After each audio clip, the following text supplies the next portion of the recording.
Okay. It's been a couple of days, since I was on. I was working. Today is my day off, so I've got some time. Um, there is also simply the fact that I wanted to do the weekly event, the World vs. World Rush. I did do that the other day, and have finished that. As you can see here, I have completely gotten all 10 tiers of it done and have finished it. There are a couple things I could do to get a few more rewards, but I'm not super worried about it right now.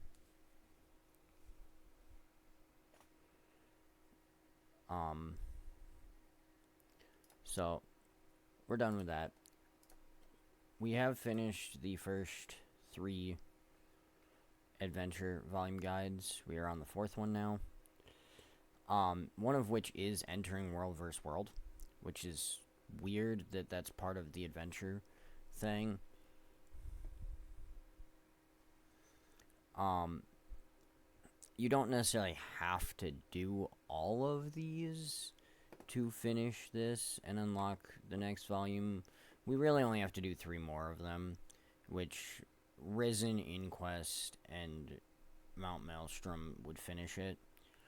Mount Maelstrom is our next location for both exploration and our story. Inquest and Risen have to be done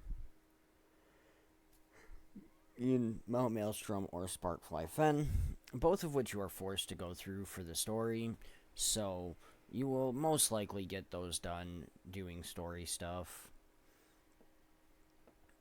Volume 5 we will unlock when we finish Volume 4. I'm going to kind of cheat a little and enter World vs. World real quick. I'm just gonna jump to my home Borderland just to clear that real quick and get the little bit of reward for it.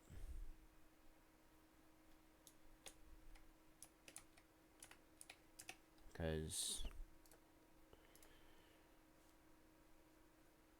okay, there we go. Now, you don't actually really see it pop up because it doesn't do a whole lot, but there you go. All done. We are now leaving the mist because we are now done with that. That is all the more World vs. World you will ever see on here.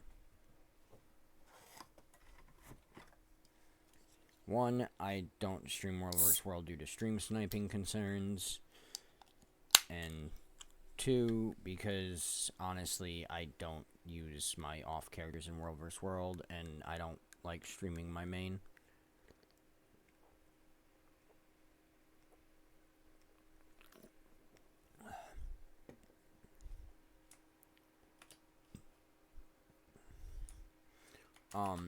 My main elementalist is Sir Norton Tarle. He is my main, and he is my best character hands down. I can do a fair amount of impressive things with him. That being said, I will most likely never actually showcase most of the things I can do with him. I may... what is hitting me? Oh, the Risen Hand.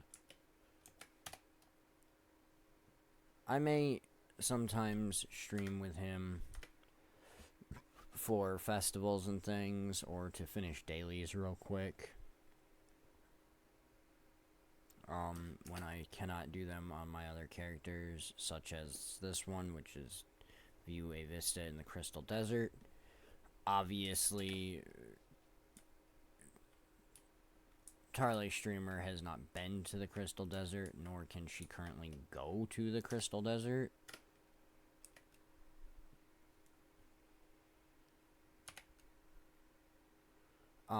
So that makes that one a little difficult to do.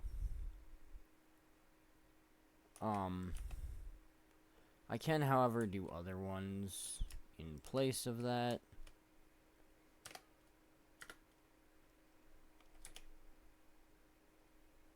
I mistimed that dodge.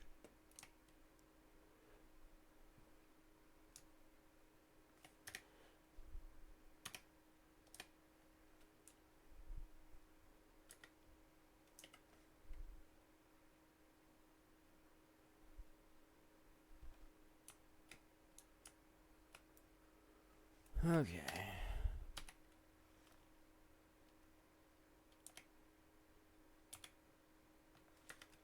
I am just mistiming all my dodges.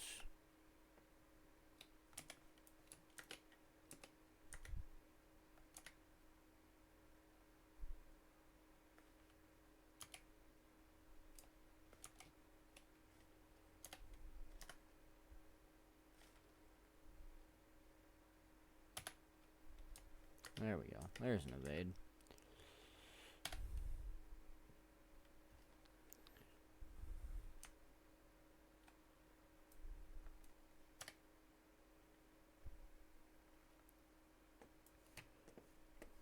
Alright.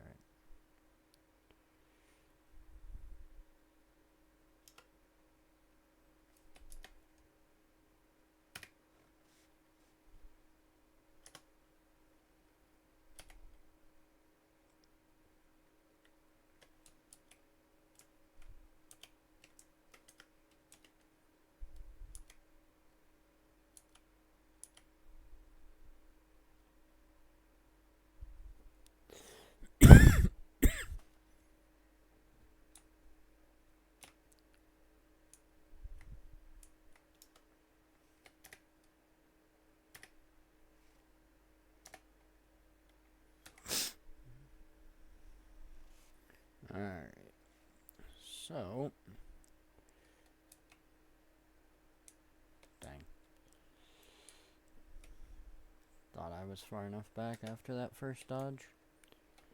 Oh well.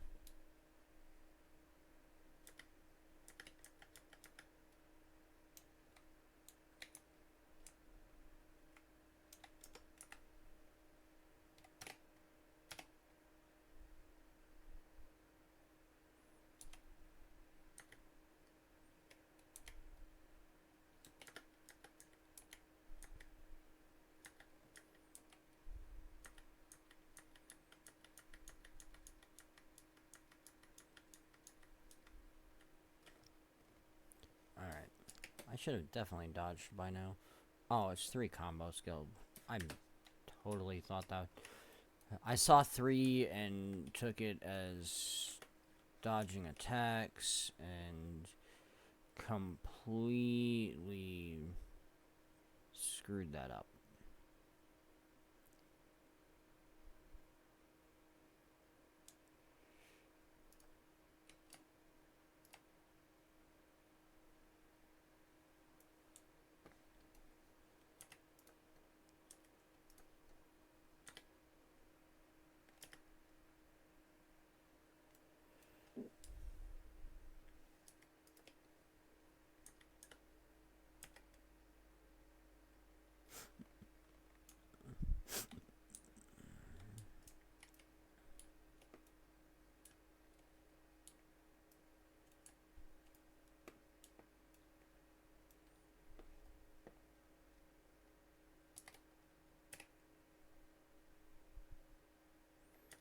There we go. There's my 3.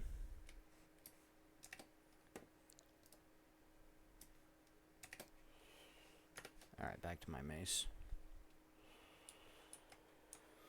Okay. And almost done with this heart.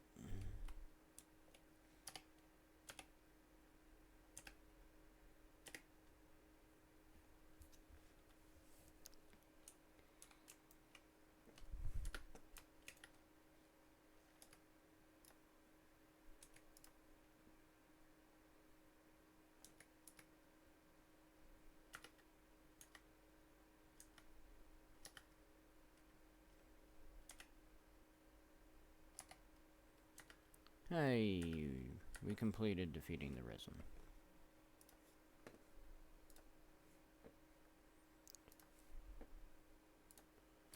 And we completed a round now in Tarle. So really all we need to do now is defeat an elite enemy.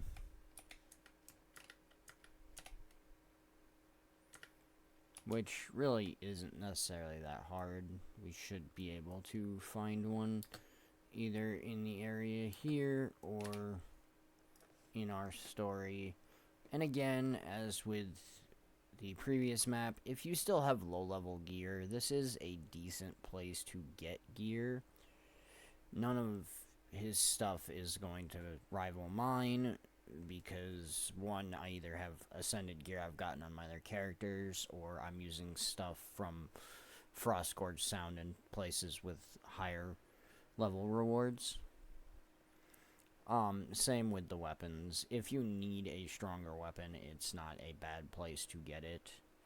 I, of course, am using max level weapons with my sword being legendary, so there is nothing better than that.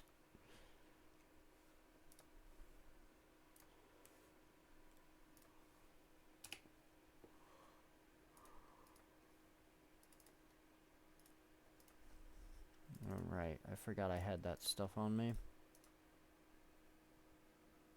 I will need to put that stuff in the bank at some point.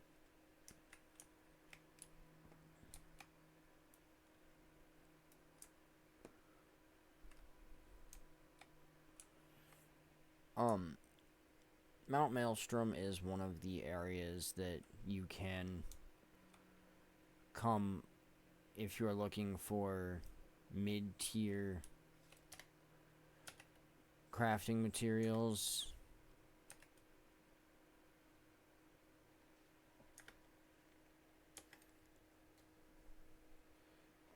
It is a good location for that.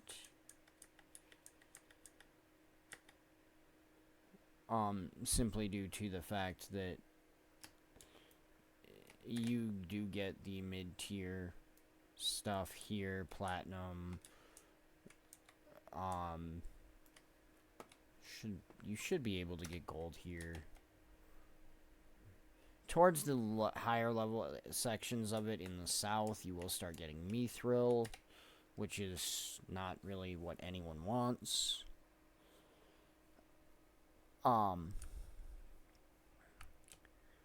You can also get seasoned wood here and in the lower levels, or the higher level areas. I mean, not lower levels. The higher level areas, you will start getting elder wood, which again isn't really what people are looking for.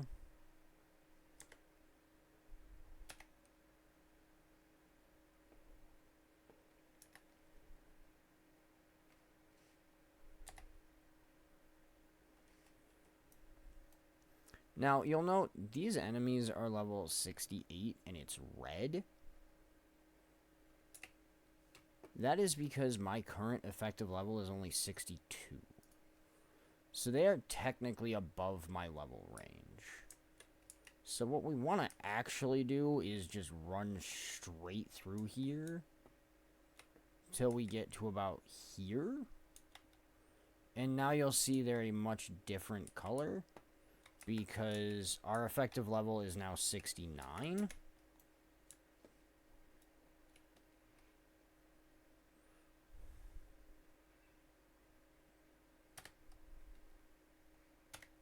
So we are now actually much closer to them in level, and will do more damage and take less damage because our stats are at an appropriate level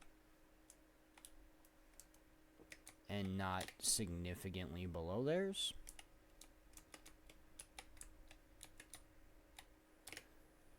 It is also one of the areas that has one of the largest jumps in the game, being a 7-level jump for some weird reason.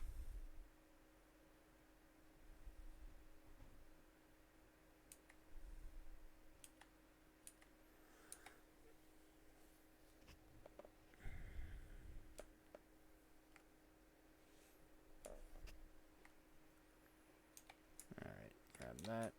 Okay. I am going to step away for a second because I need to go check on something.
Okay. So what I heard was my son throwing boxes of oatmeal around. Because that's fun.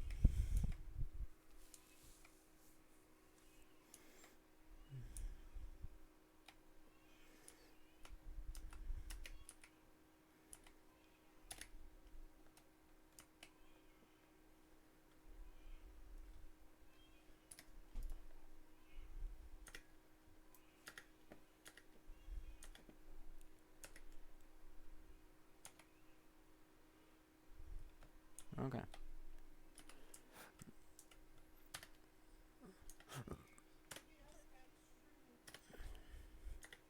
Alright. And slowly but surely picking up progress.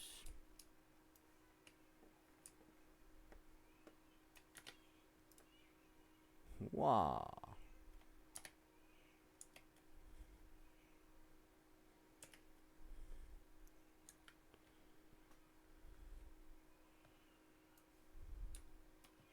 And there's a veteran.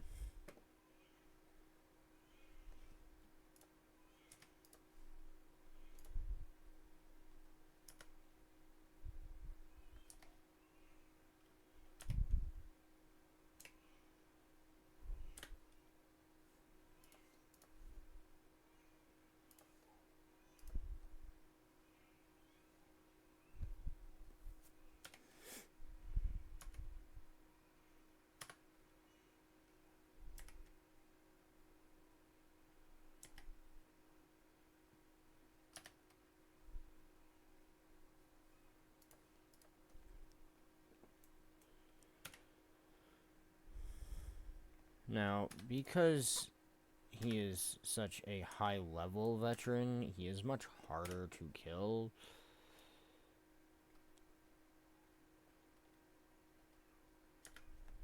Which leads to this fight taking forever.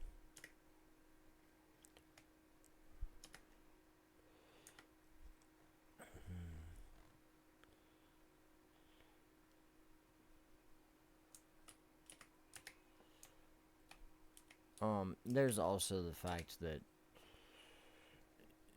the excuse you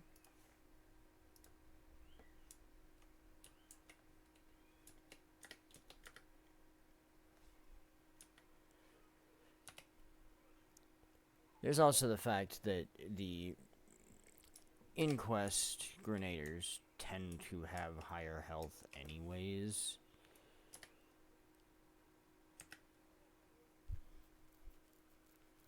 I was gonna say, both you and the flame turret want to ignore me? Seriously?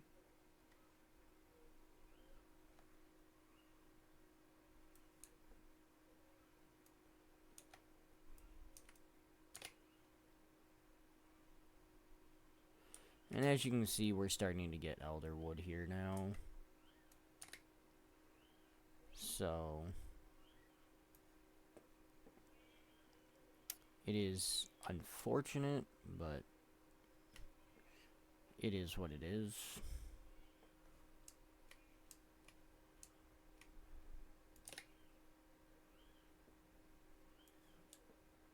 I want to have some fun over here. Whoopah!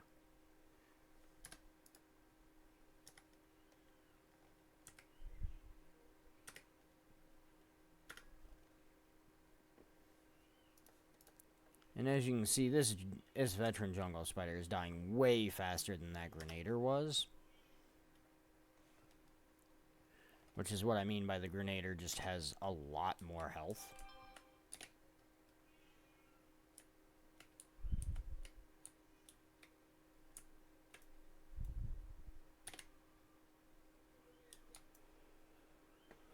Alright, let's go grab this Vista, and then we can run these supplies back. And that should finish out the heart.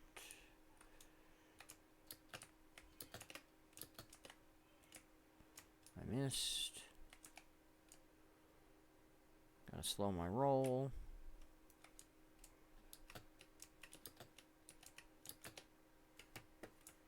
Because I definitely tried to jump at the high spot there, not the low spot. to always want to jump to the low spot, and that is the actual path to get to this vista. It is not necessarily super complicated or hard. That one is a fairly easy vista to get to.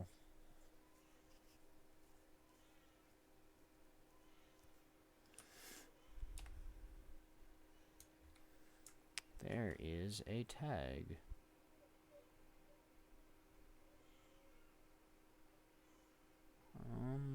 That is a world boss train. Which means the golem is going to be up soon. That would be fun to do, but it is very, very much at the bottom and very far away.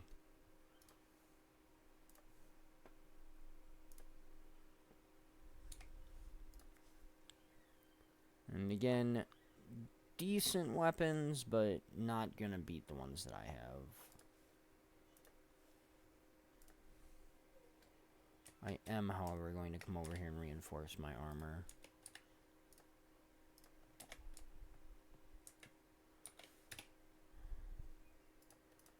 Why did I get an Aether key piece? Nowhere even near Aether. I guess. I guess technically the Inquest can drop them.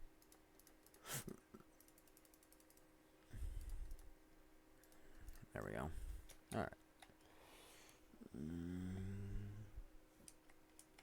They switched their thing from pink to blue.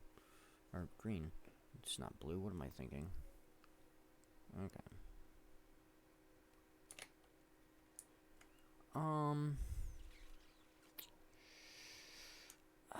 Do I want to run south to go do the world boss?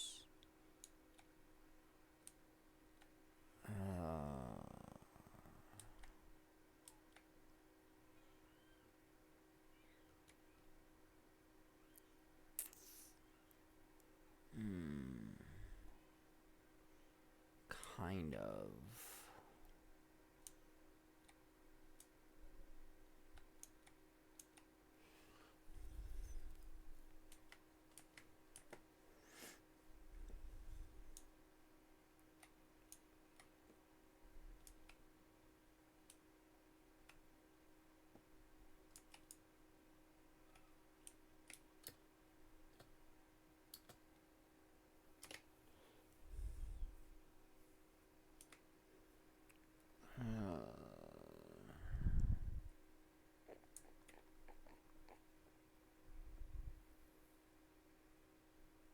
I'm thinking I want to head down. Okay, I'm going to jump on my sky scale to get up over that wall and head over here real quick, because it's not that far away.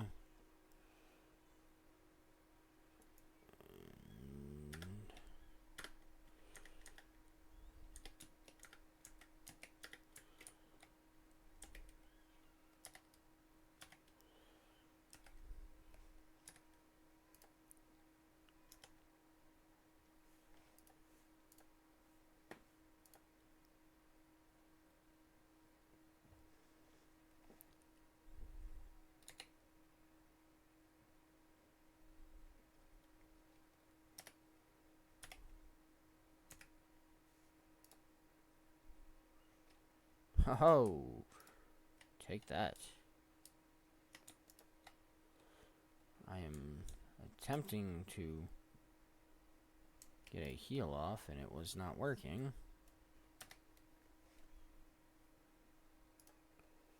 Okay. Because I don't have the actual closer waypoint.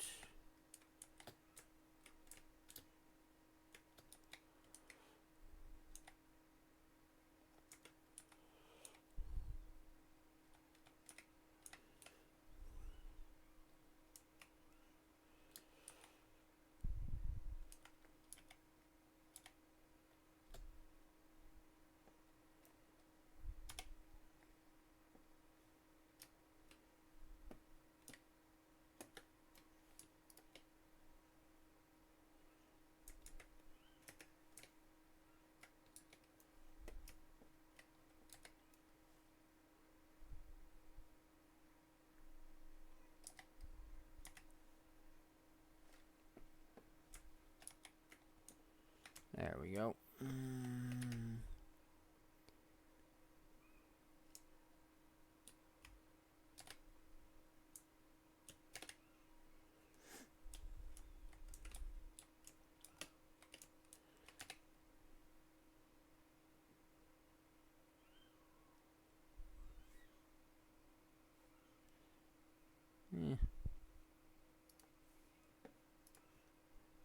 Nothing super impressive.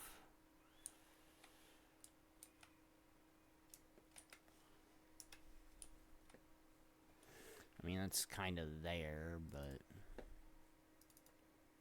definitely could have gotten some better gear.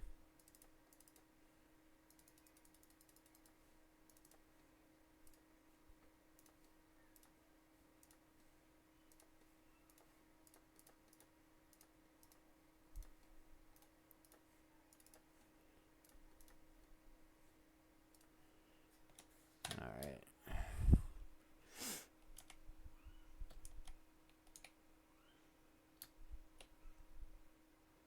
Now I'm gonna head back into here.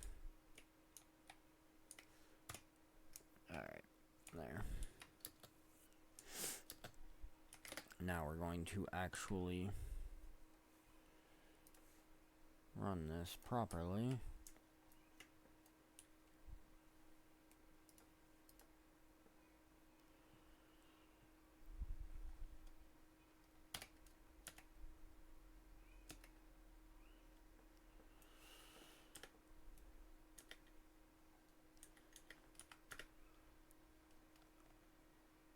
Okay.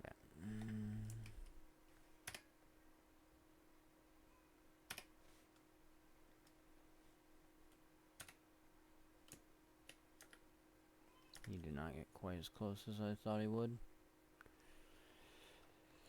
There we go. Alright.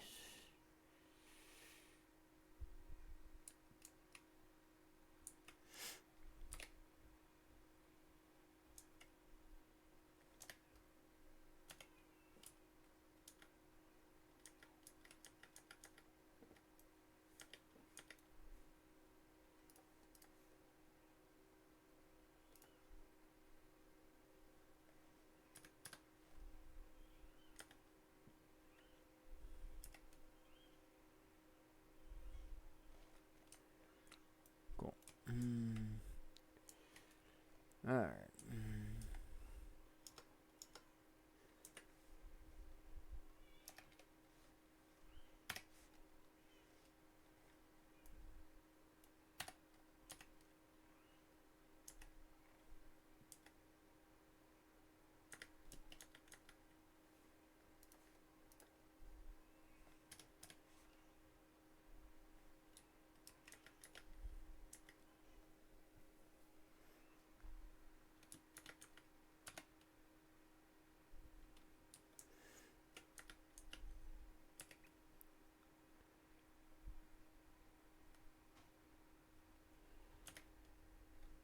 Ugh.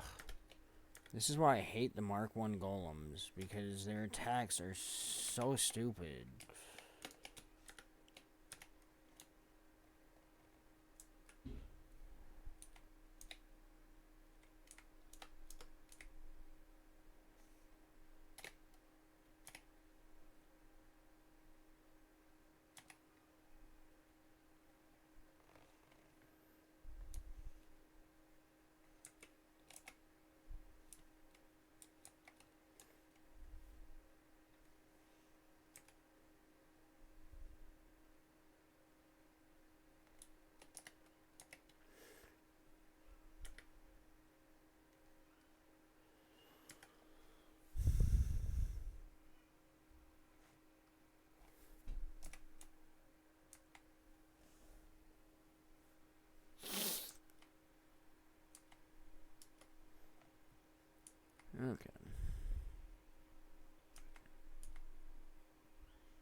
Okay.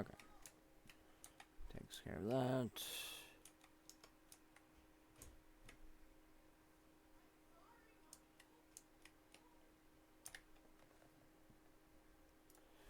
Alright, teach me something.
Now, this hero challenge can be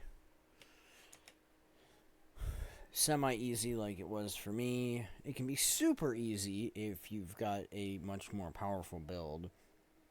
Or it can be a massive, massive pain in the ass. Because this hero challenge is a golem hologram based off of the Mark 1 Inquest golem. I got semi-lucky there and did not have him doing spin attacks too often. However, he can sit there just like the Mark 1 golems you saw me fighting earlier were doing, and just spam the crap out of the spin attacks.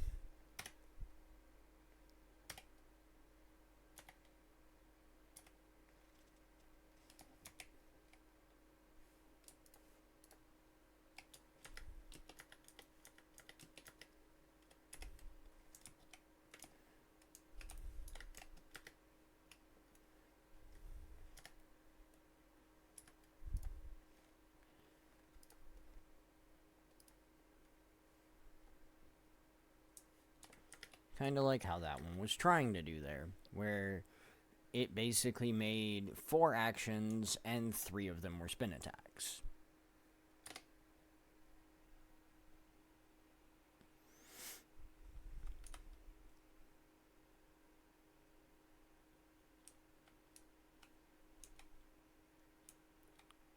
Alright. Now we just have to go get this last zone here. And then we will be good.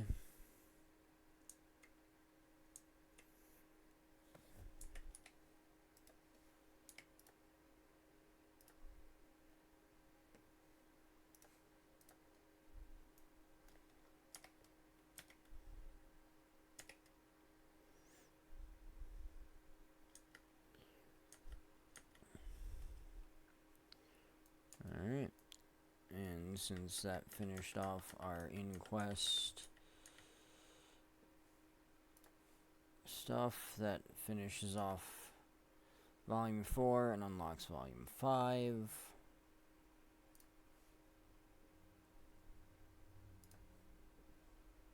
Which will automatically complete a whole bunch of them.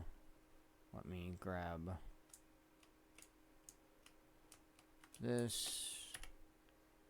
And we are going to, because we are now done with the infinite coil reactor here, we're going to jump back over here so I can show the adventure guide a little bit. That is not the button I wanted. Alright, so we still have using the Mystic Forge and defeating veterans here in Mount Maelstrom, which is going to be, this one will be fairly easy to do at some point. This one, I'll have to go out of my way to throw stuff in there at some point.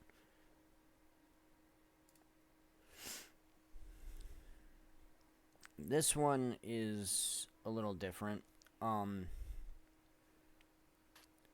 We won't be doing this one for a little while because it requires us to go to the Orion areas and post-story areas. Such as the Defeat the Karka in South Sun Cove. Then, of course, Veterans and Destroyers. The Destroyers we do here in Mount Maelstrom. This one we can do. This one, unfortunately, because we did not finish the other one early enough, we did not get credit for the world boss we just beat. So I'll have to come back and either do the Golem again or go do Claw of Jormag in Frostgorge Sound. This one is complete Chapter 7, which is the one we are currently working on.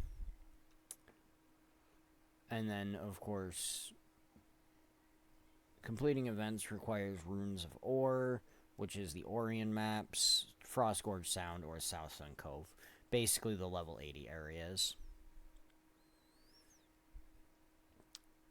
And that's the same with most of the rest of these,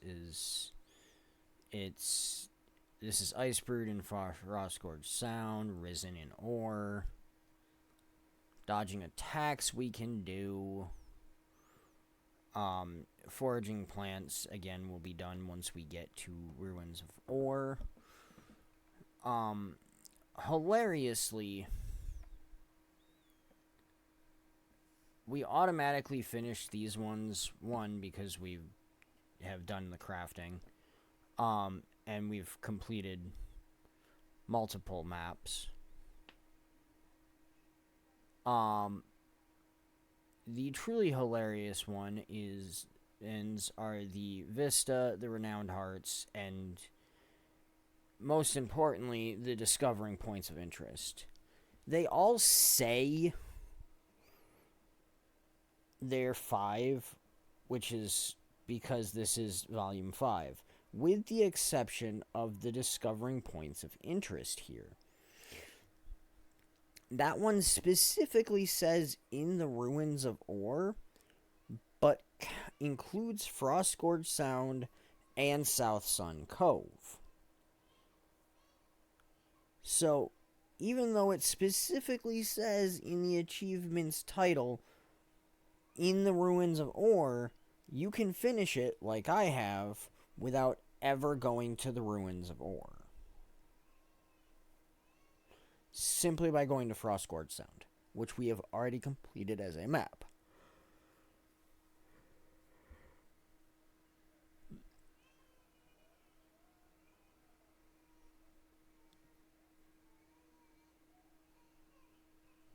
Now, as I said, most of the rest of the stuff we're not going to be able to do. The dodging attacks, defeating the destroyers, we can do. Completing story chapters, we will work on when we get to it, but we're not going to finish that one till a little later, because Chapter 7 doesn't finish till a later area. Obviously we can't do any of the ones that require us to be in Ruins of Ore or Frostgorge Sound. I am a little surprised it didn't finish this one, although it didn't because it's the same as defeating the world boss. It won't retroactively do it.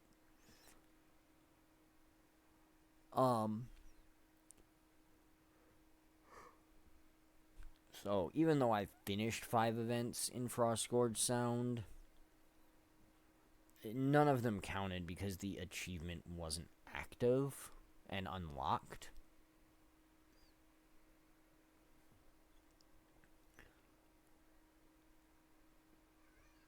But we'll get this done in our mapping and story as we progress through Chapter 7 here and into Chapter 8, which actually goes into and finishes in the Ruins of Ore.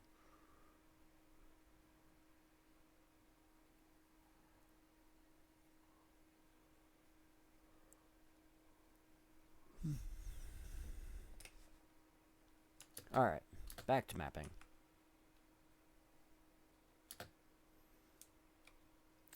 We're off. Oh, look, spiders.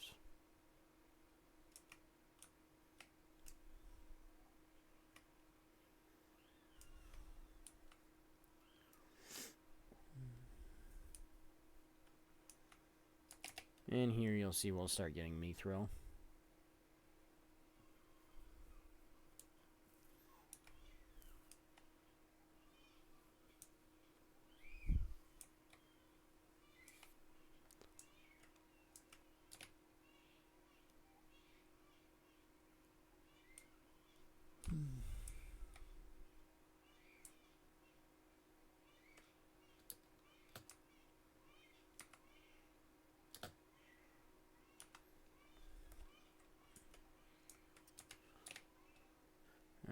Alright.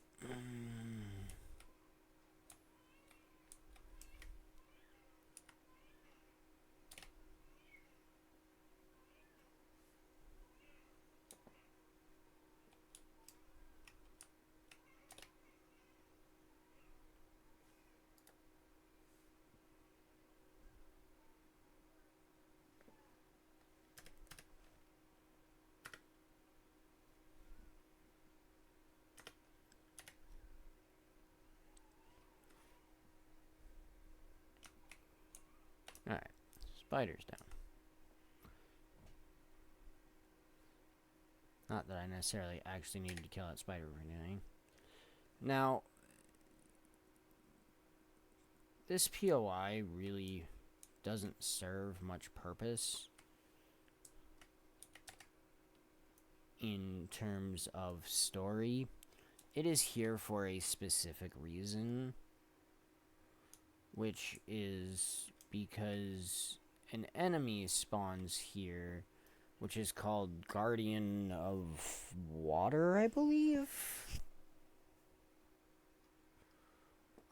There are 4 Guardian enemies in this map, one for each of the 4 elements, that when defeated, actually I think it might be Warden, but anyways, when they're defeated, they open up a mysterious portal, which leads to a jump puzzle area, mini dungeon type thing. I may or may not show it off. There's also juvenile pink moa here if you're a ranger, for you to get as a pet.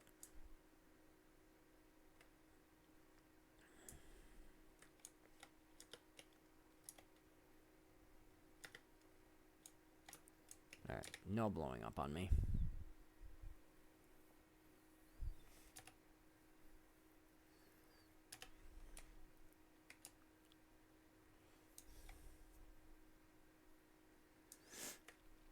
Alright.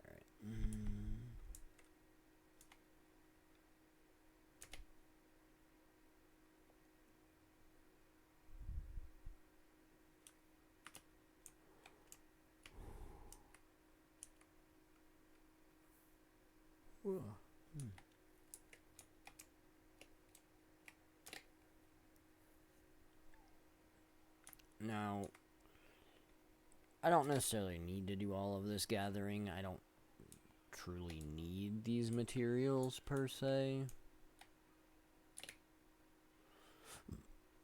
I get plenty of mithril and elderwood logs salvaging material, or salvaging equipment and stuff, but the platinum ore is nice.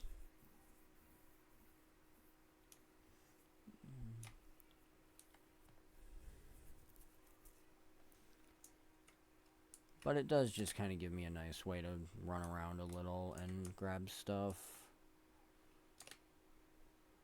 in a semi-organized fashion.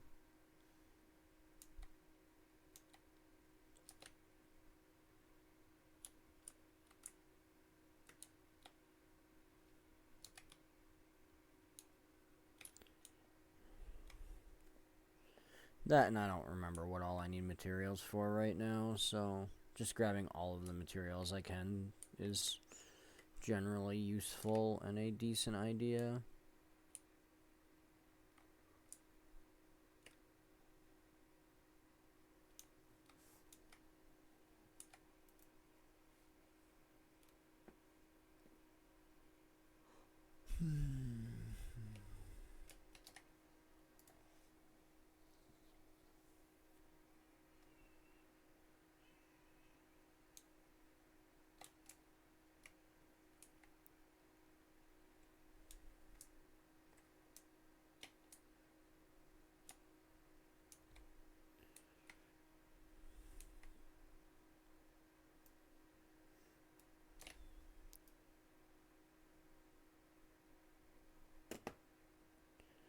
And of course, this is, Quaggan Village, which surprisingly does not have a POI.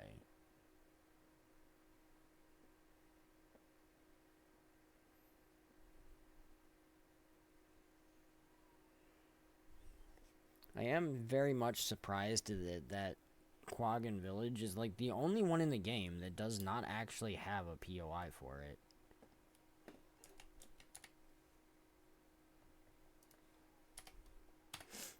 Also, this Skrit thinks he's hot shit.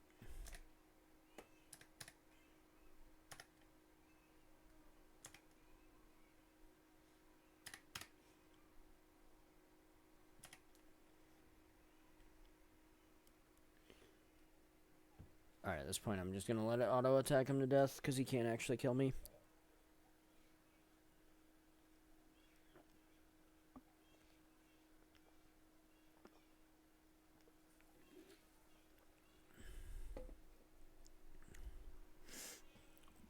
Yeah, he's not that tough. He thinks he is, but he's not.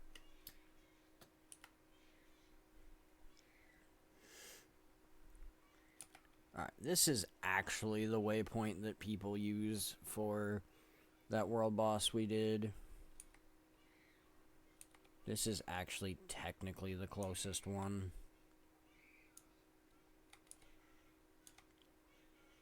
Oh, hi, Fluffy's up.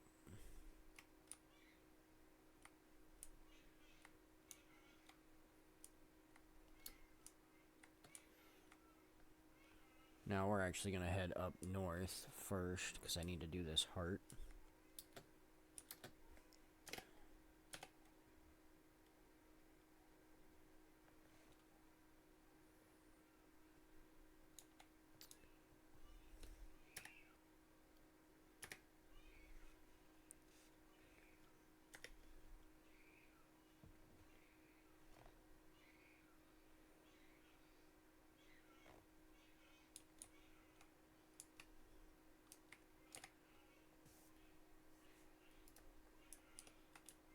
Alright, I forgot I gotta go talk to him first.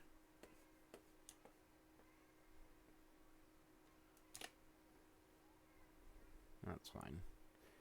Grab my mats. And then I will go grab what I need.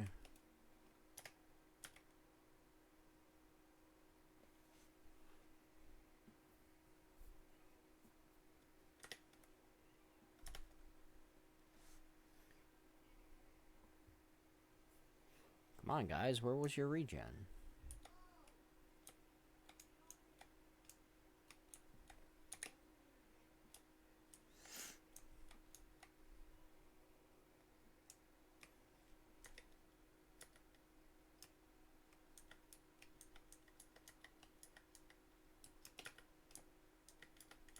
I missed the mosquito.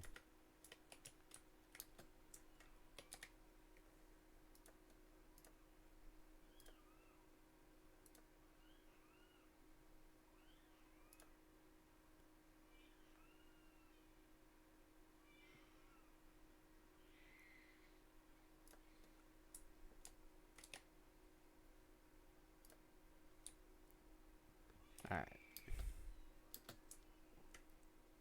Now that we have the gun, we can actually clear these grindings.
one more thing of crystal grindings and we should be good. There we go.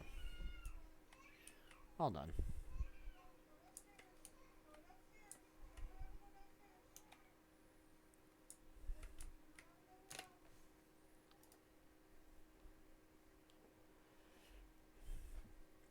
Now, hilariously, this is one of the few times where the same item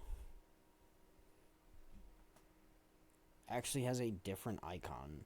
I don't necessarily know why, they just do.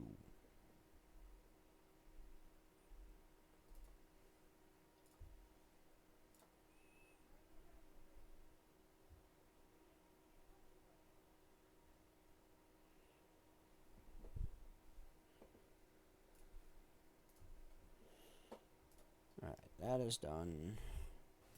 I will be right back.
Okay.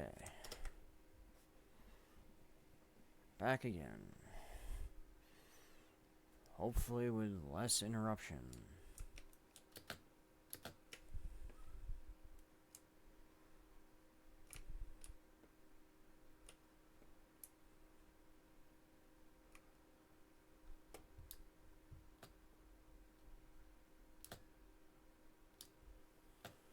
Okay. So, this vista is annoying because it's up there. And I don't remember the exact path to get up there. Pretty sure. Yeah, I'm pretty sure it's over here.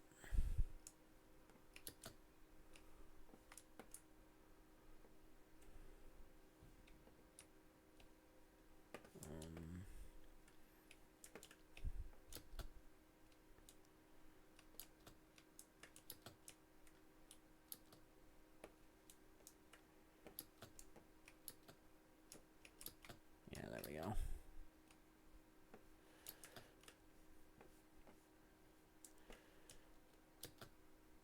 There it is. Okay. Yeah, there we go. Okay. Wow.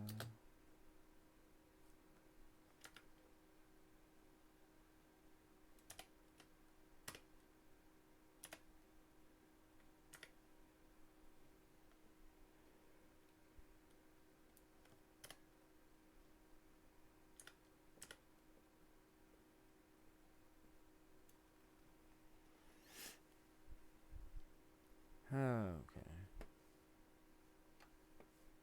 There they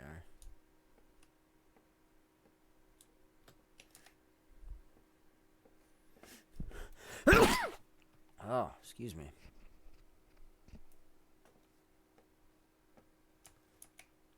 Okay. I definitely did not want to attract Fluffy.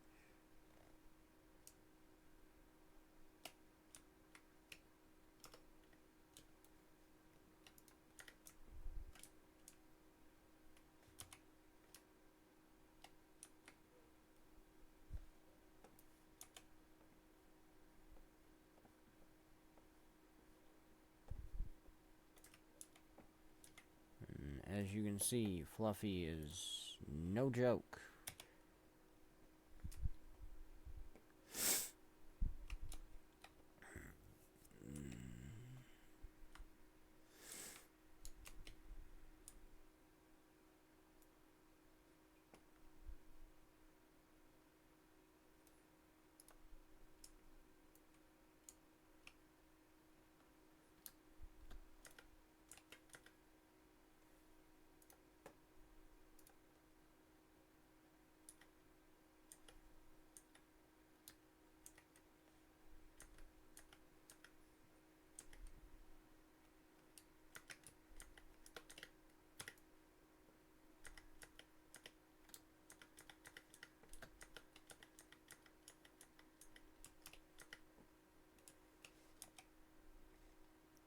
The other problem is Fluffy swims around this whole area. So, even trying to take out the inquest and stuff to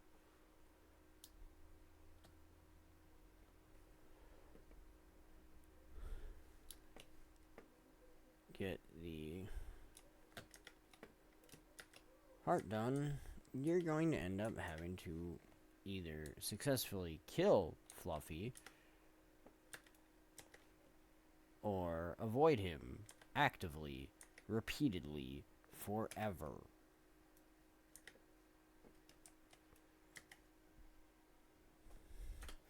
Why am I not auto-attacking this inquest?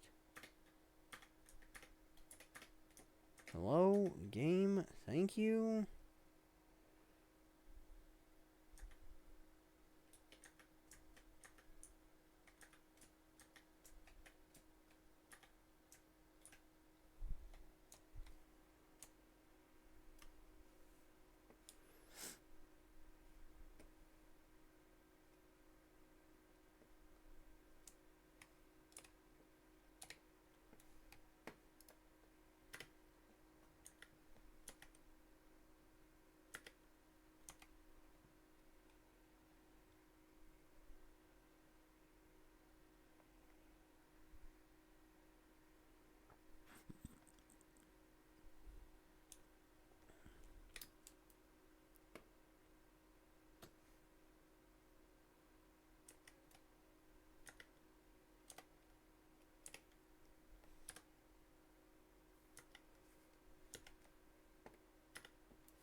must have hit the electric fish. Okay.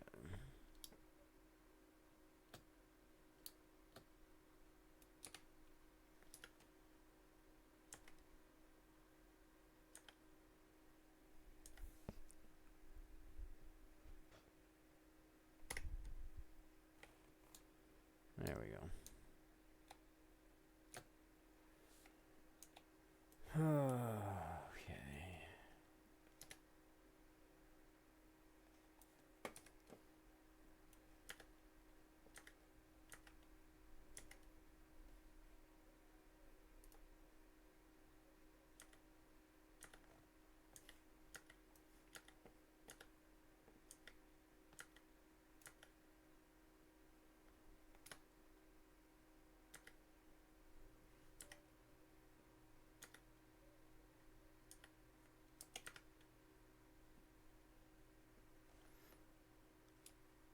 Alright, almost done. Problem is I have no idea where Fluffy's at right now.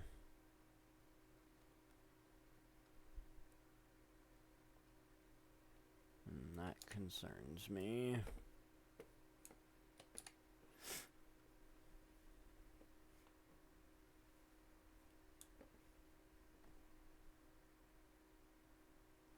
Okay, there's Fluffy. I am less concerned now.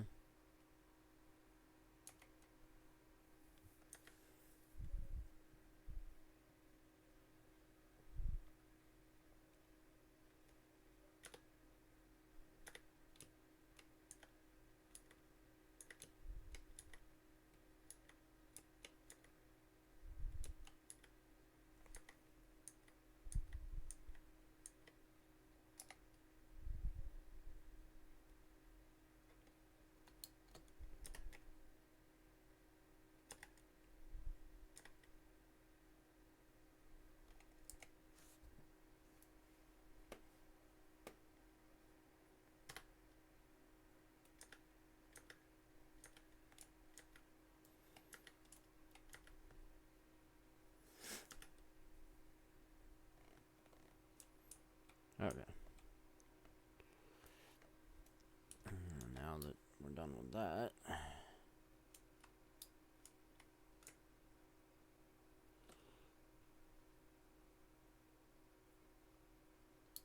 come down here and talk to the heart vendor.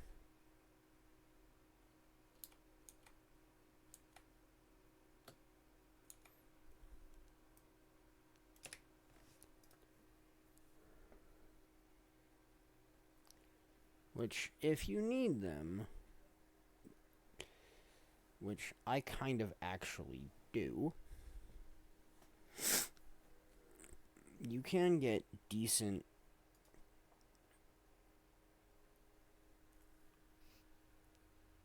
underwater weapons here.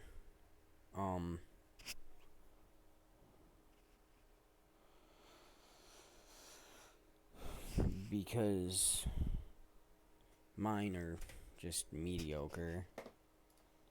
I mean, my trident's alright, but my spear is kind of lackluster, although still technically better than this one. If you have a lower level one, this is a good place to get new ones.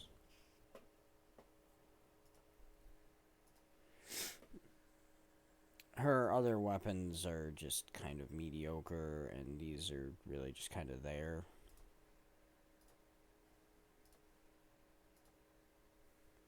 I do need to manage my inventory a little. Hey, look, inventory managed. Alright. There. Takes care of that.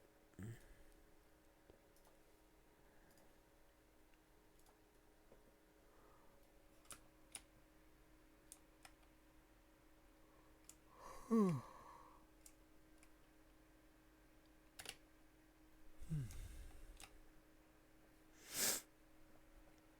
grab the waypoint here at Judgment Rock.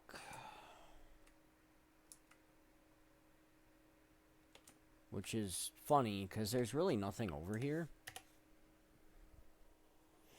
This is the edge of the map. And I mean that quite literally. Like, the next thing in here is Thunderhead, which is way over here. And then the Crystal Desert, which is even farther over.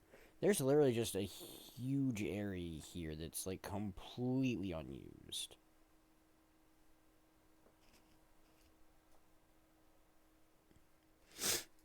But... And Mount Maelstrom actually goes, like, way over here. So we've still got a decent chunk of Mount Maelstrom to go. Although we are, like, 35% of the way done. Which you can see scouts and the one heart we do have visible to us.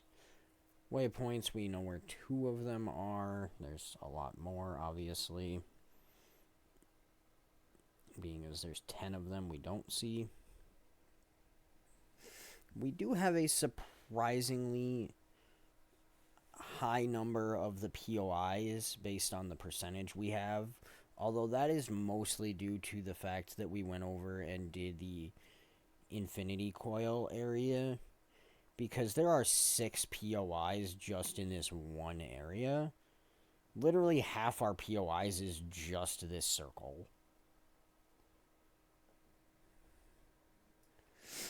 Other than that, till we get back over here to the Meyer Sea area, there is nothing here. This is all pretty much covered. We've done everything there. There is some stuff down here we will go get. This is a roller beetle race, which I am not a fan of the Mount Maelstrom roller beetle race and will most likely not be doing it.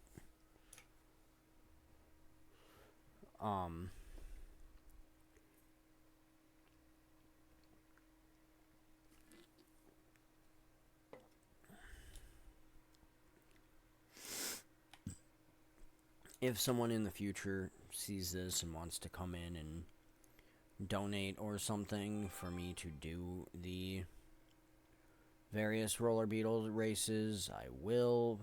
Currently, I am not going to, because honestly, I really just don't like most of them.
Okay.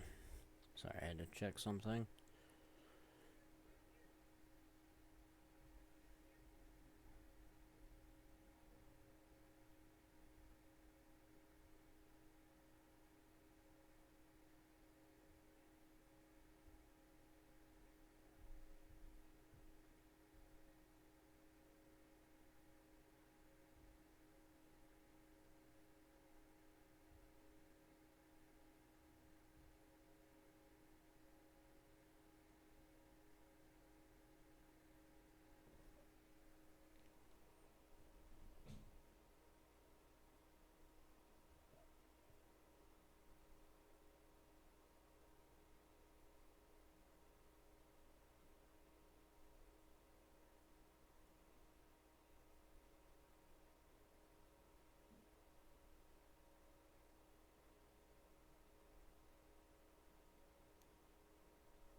Sorry about that.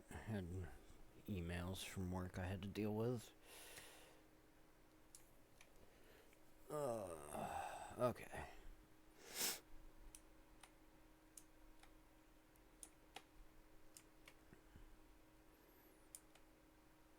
Now, surprisingly, because of the way I am doing this mapping,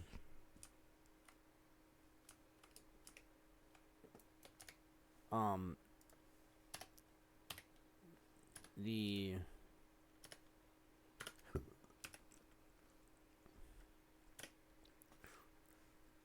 Mount Maelstrom map is basically acting almost the exact opposite of... Hello, auto attack, please.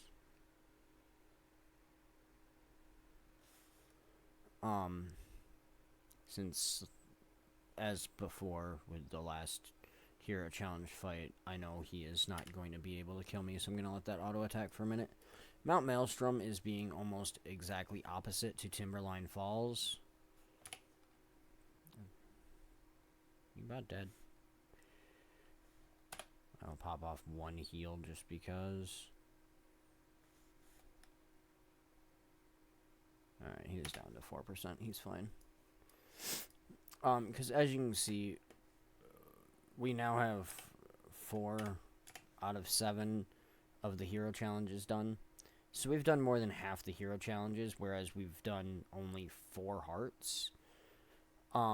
Whereas Timberline Falls, because we did the northern part and worked our way south, and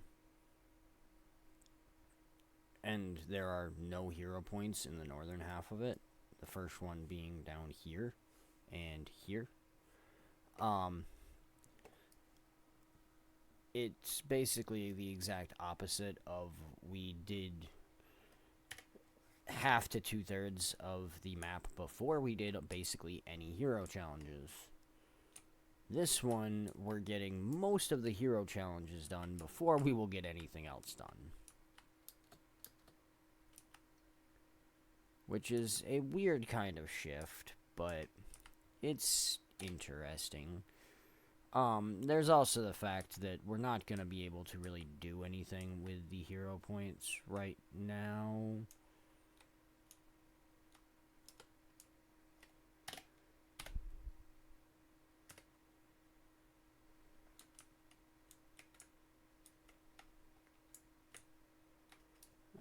Where are the dragon minions? There are the dragon minions.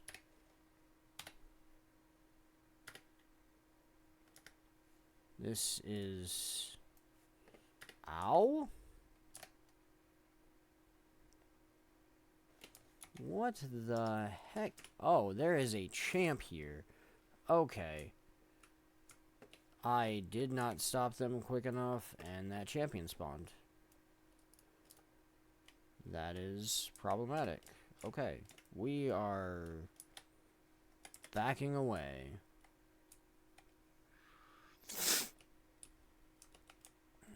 We want nothing to do with that. Because I 185,000% know I cannot take that thing by myself. On my main, I could not take that thing by myself.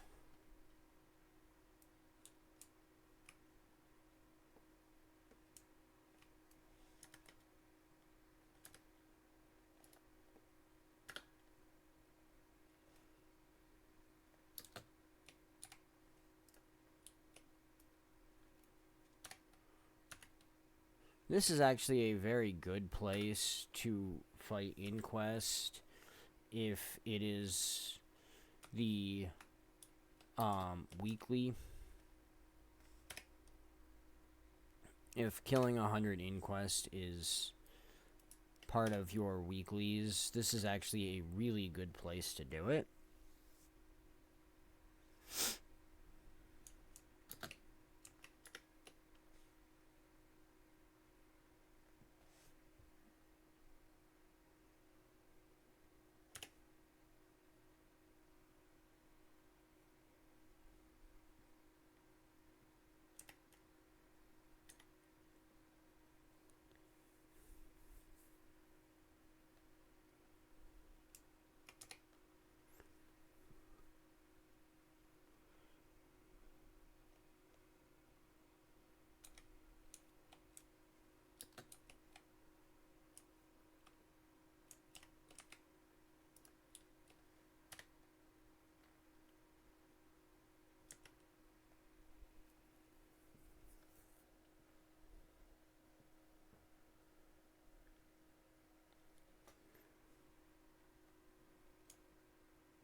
Alright.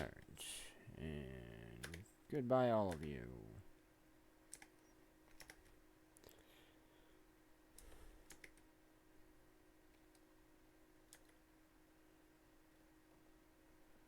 Alright, and I need this veteran to go down. There we go.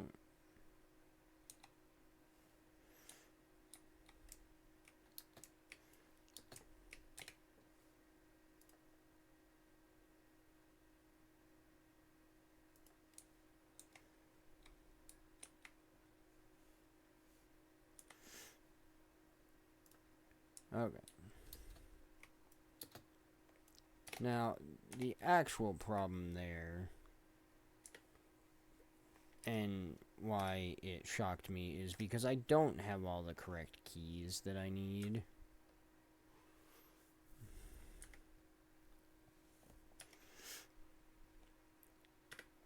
I have the alpha key, but I don't have a beta key, which is right there. Now I can go to the console, insert keys, turn keys,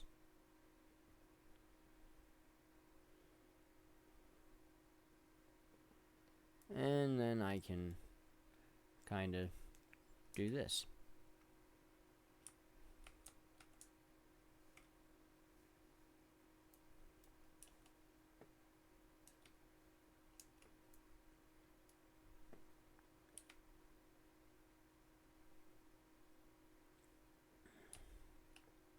Okay.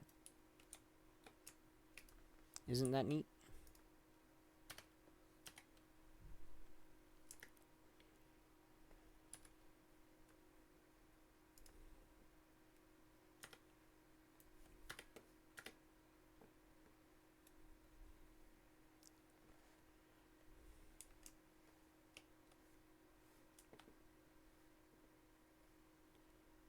Now, the only ones who have the alpha and beta keys are the veterans.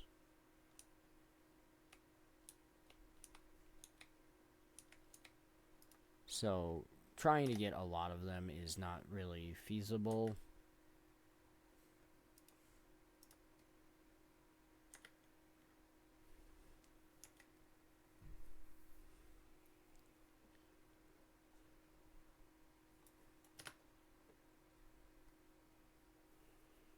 There we go. There we go. There's a beta in West key. Alright.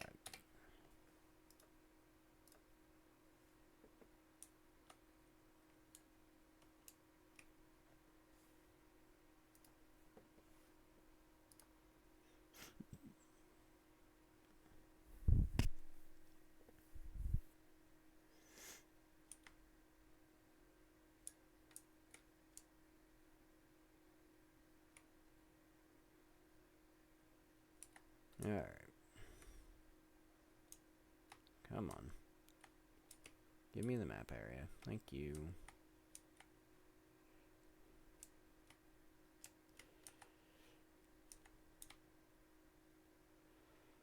Alright, now let's go actually talk to the heart vendor.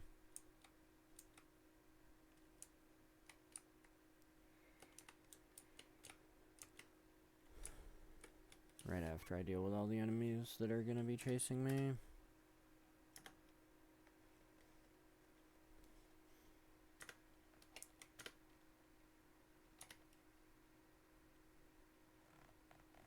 There we go. Okay. These are semi-decent. And then, of course, he's got okay weapons. Nothing amazing or anything. I forgot I'd maxed out my large claws.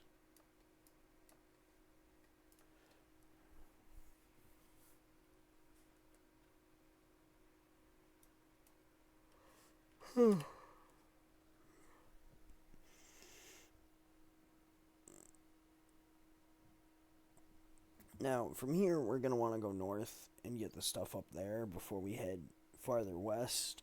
Because once we get farther west, it's going to get very hectic when we get to the volcano.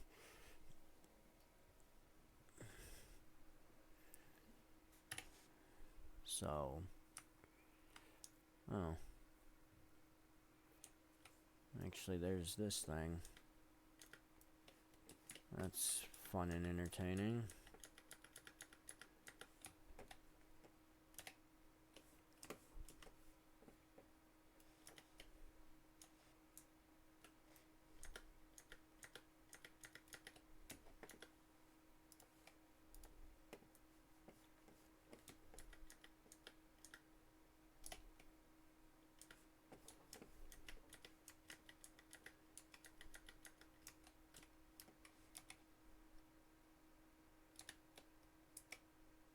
Dang it.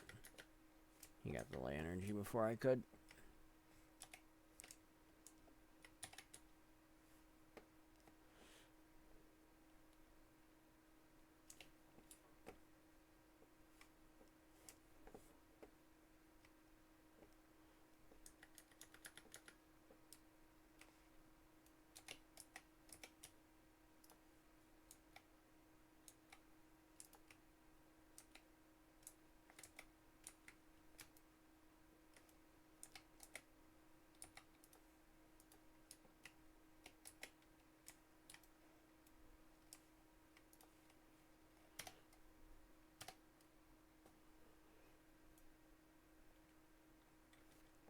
I'm surprised that didn't revive me.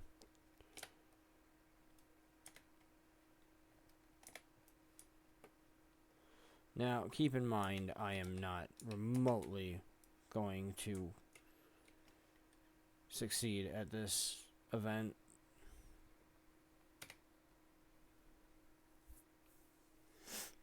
You can't actually solo those events. I certainly can't on a character that I'm not remotely familiar with. I mean, don't get me wrong, I have learned quite a bit, but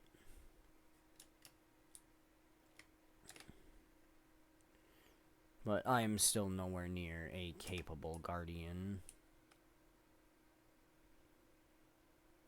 I am still very much a novice guardian, and certainly do not have a build or the ability to fight that kind of event by myself.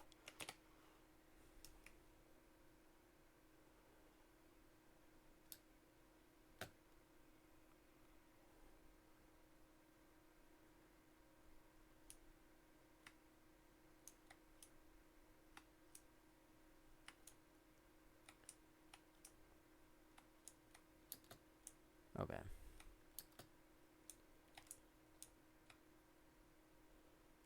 Now, the actual way you get into here is underwater. I am just going to sky scale over the wall because I'm lazy.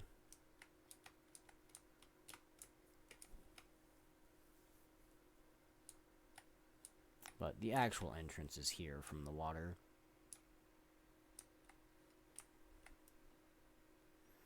I am pretty sure I have this one, but I'm going to do it anyways.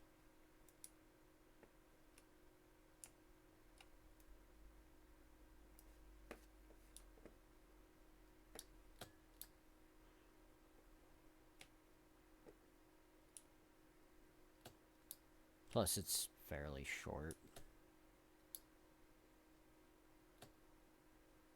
Oh, I did not have that one. Since I'm right here, I might as well grab this vista. Normally you have to climb up this to get the vista. You just climb up. It's not super complicated.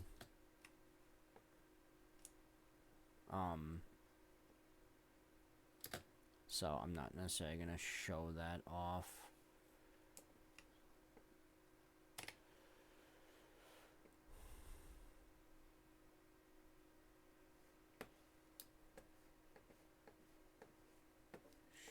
Should trigger, yeah, there's the POI.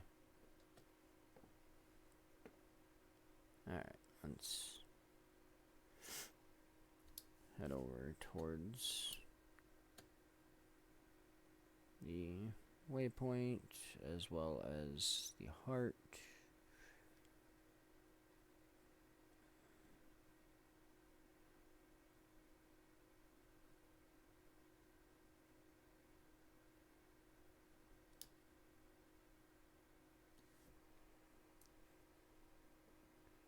Alright, there we go.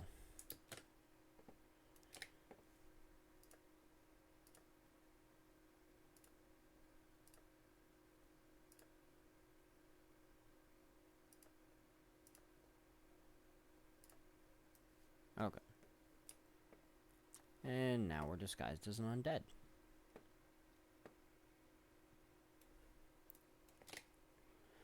Which, hilariously, you don't actually have to do. If you start attacking stuff in here, it will advance the heart regardless of whether you are in disguise or not.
I need to go up, not down. That's what I'm looking for.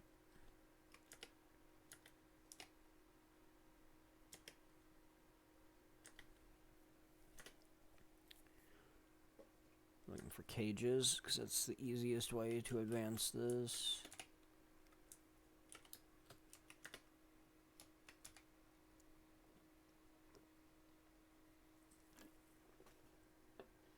Okay. I should be able to, thank you. I was gonna say I should be able to open that. That's what I'm looking for.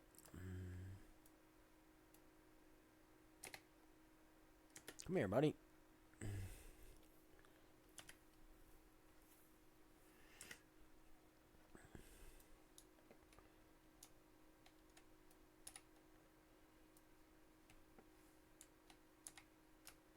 Not greet. Not greet. Open the cage.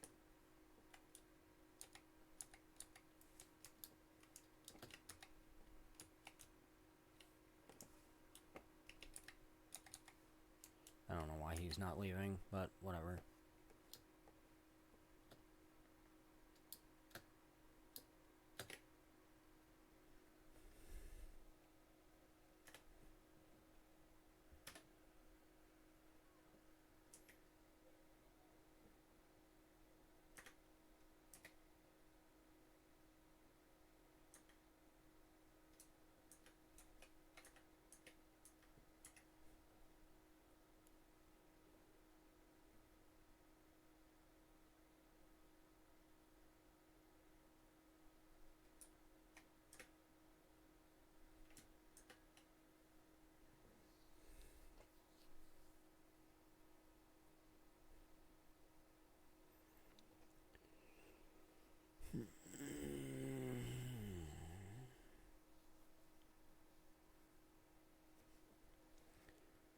Alright, come on.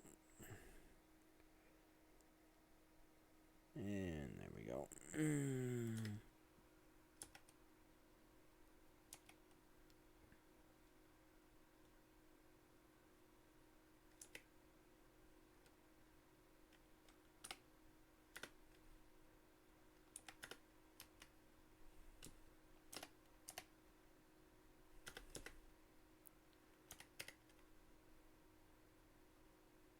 Of course he swam away. Why wouldn't he?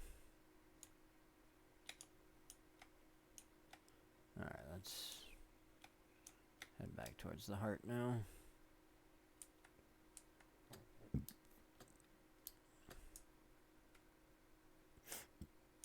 Should be able to take out the crate and the turret over here.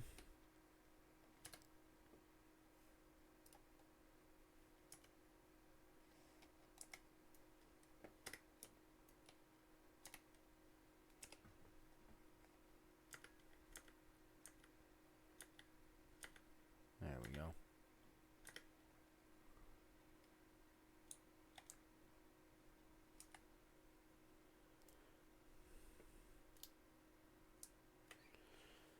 And there is one of those locked chests in Mount Maelstrom here. I do not remember exactly where it is to go get it.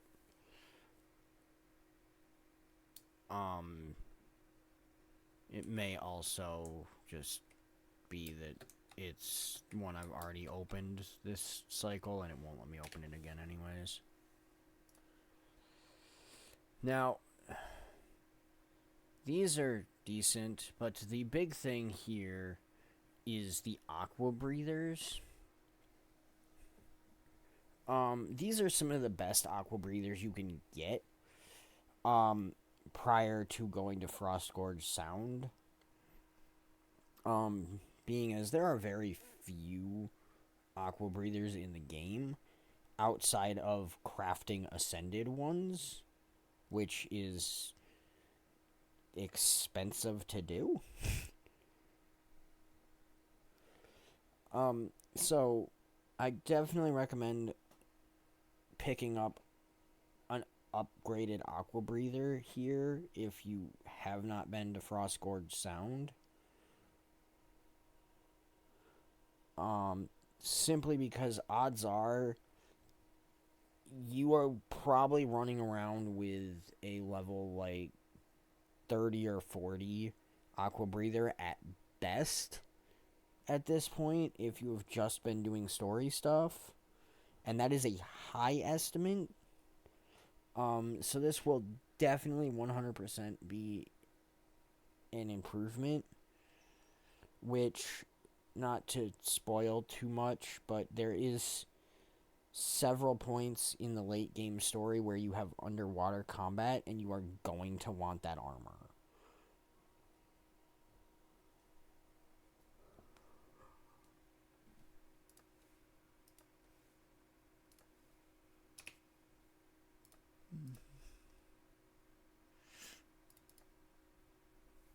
Let's see. Where is it taking me? Oh, okay. So it's telling me all the way up there. Okay. Neat. Now we've got POI and a hero point down here, which I am actually going to go down and get, and then go do the story before continuing to the western part of Mount Maelstrom. But I am going to go get that hero point and POI first.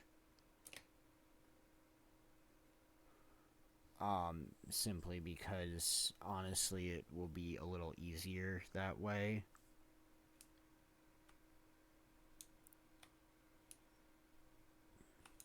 Also, let me jump on my sky scale to just fly up here because it's easier. Because it really is just the easiest way to get up here. There is a veteran jungle troll up here.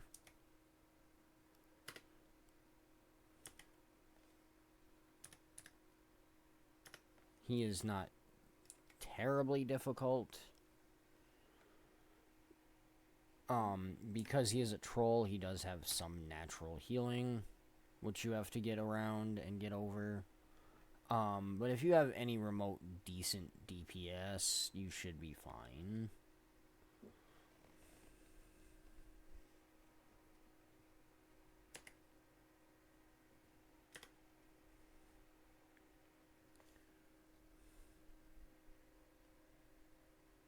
There we go. And then you can get some artichokes.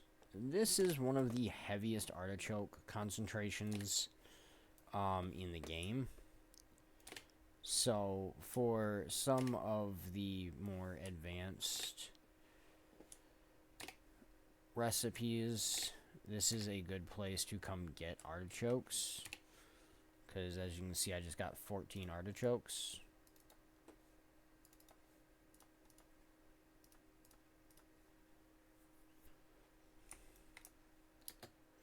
It is just slightly tedious to get up there without a flying mount. I'm actually going to stay down here.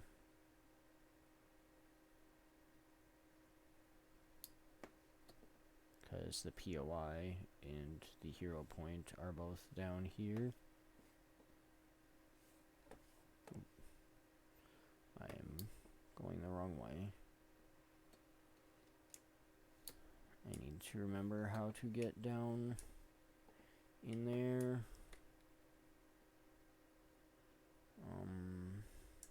Is it over here?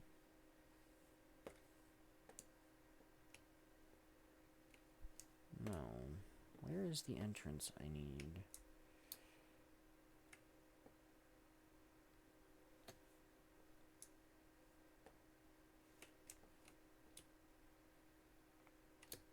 It might actually be tied to this. He might actually take me where I need to go.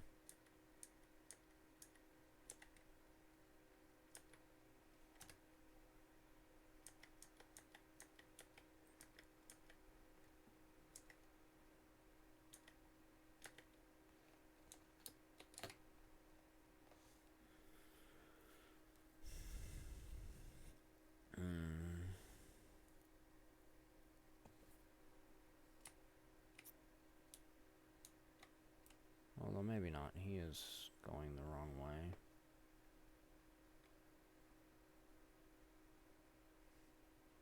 Yeah, he is 100% going the wrong way. Okay. So let me just try and remember how to get to this hero point.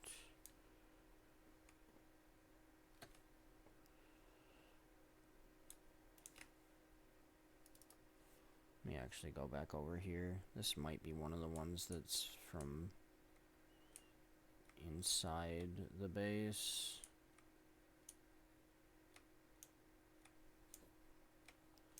I might need to exit down here. Okay. That is the exit to the base.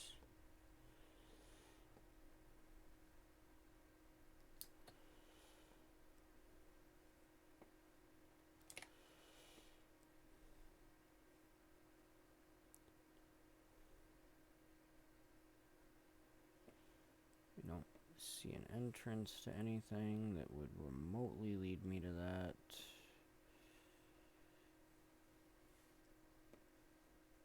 Come on, it's gotta be here somewhere.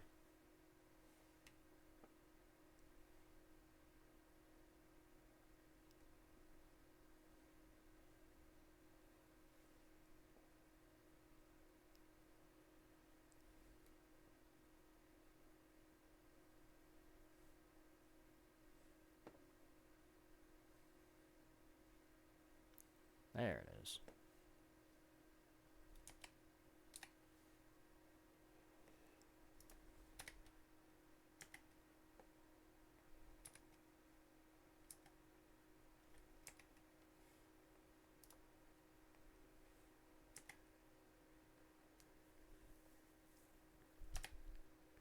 Now, this one, even though it is still just a veteran fight for a hero point,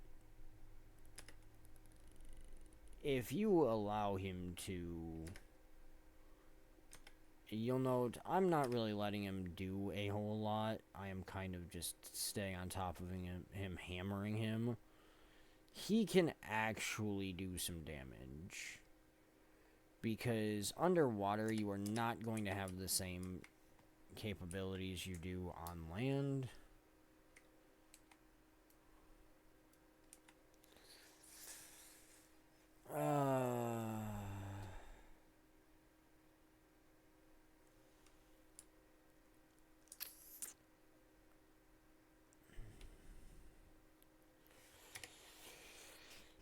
Do I want to go do the Mega Destroyer World Boss before doing story?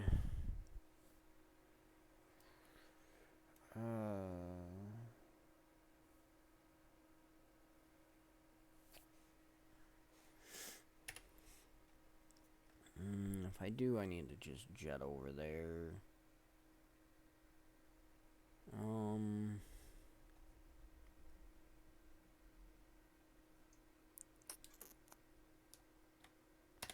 Yeah, I'm gonna sky scale so I can get over there a little quicker. I will go do the world boss. Except my sky scale's sucking. There we go. That's what I wanted.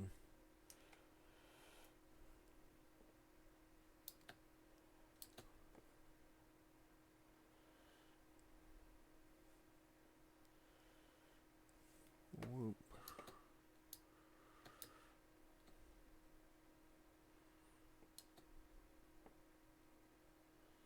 Okay. Now I just need to go down through the tunnels.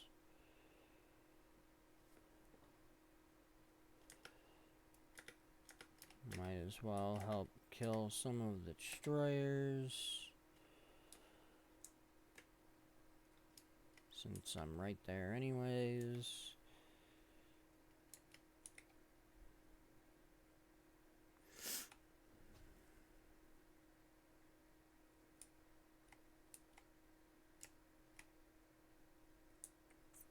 Grab the waypoint. Grab the hero banner.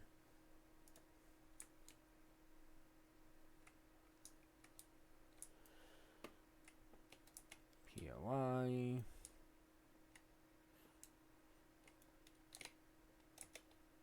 Oh, actually, that's a much better food.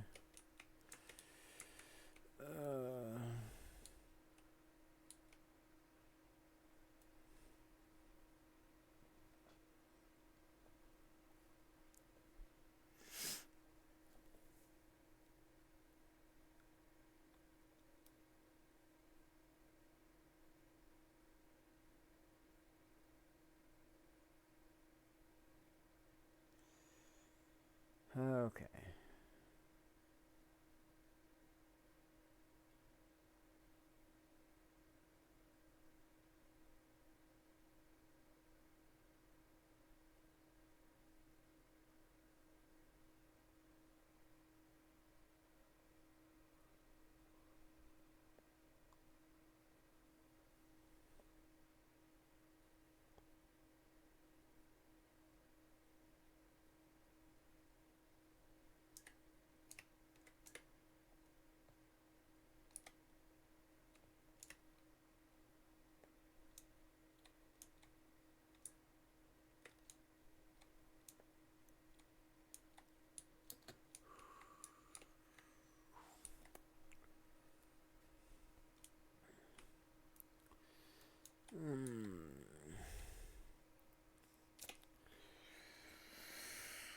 I need to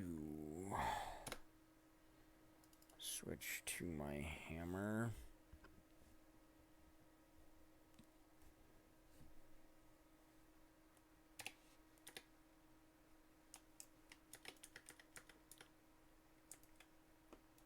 It actually has some range skill. Well, not really, actually. I do not have any ranged weapons on me. That is unfortunate. Not that it hinders anything, I can still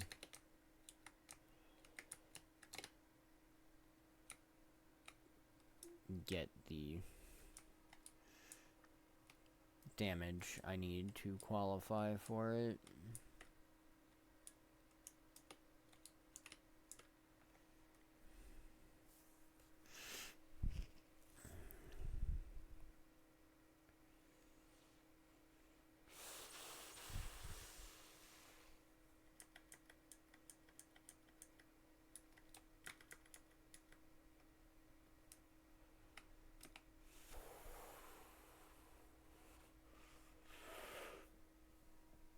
This is honestly my least favorite part of World Bosses, is just waiting around for the events to finish.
Somebody ended up in the lava.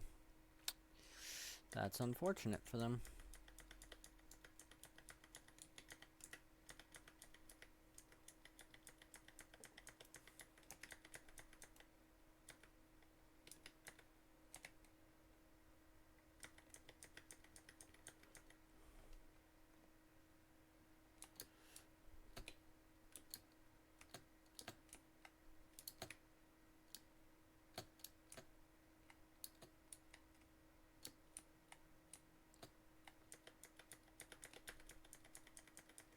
I really wish this was an elite. It's not. They're just veterans, but it is what it is.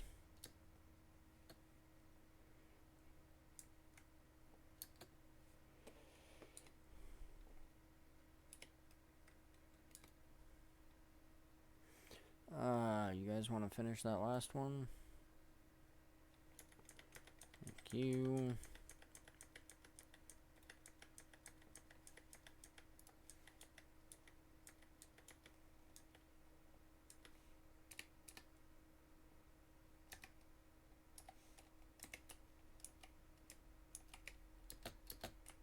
Whoops.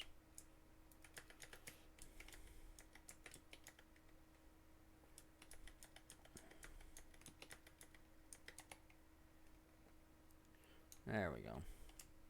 Cool. Refresh banner real quick. Nothing worthwhile, but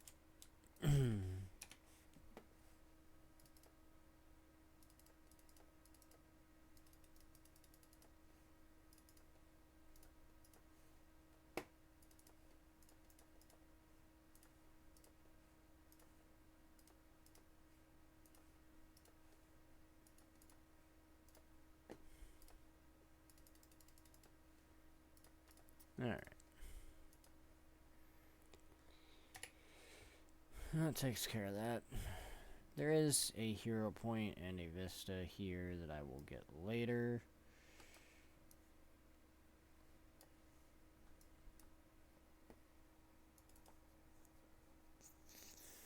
I'm going to head back over to my story mission, like I said I was going to do before the world boss, after I did the hero point and POI over here. Alright, so I'm going to say yes. I'm going to get this started, and real quick, before we actually do the story mission, I am going to take a quick break.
Alright.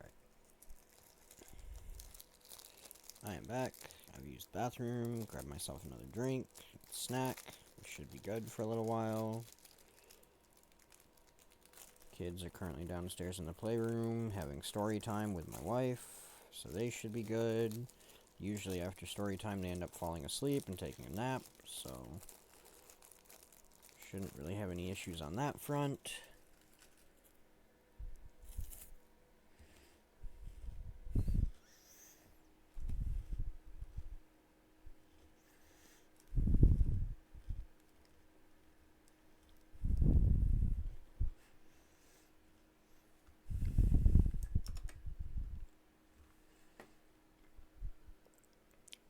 So, let's go get this story mission done. Hello, Apisha.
Okay. I love the fact that these risen sharks do absolutely nothing. They will literally just sit here and let you kill them.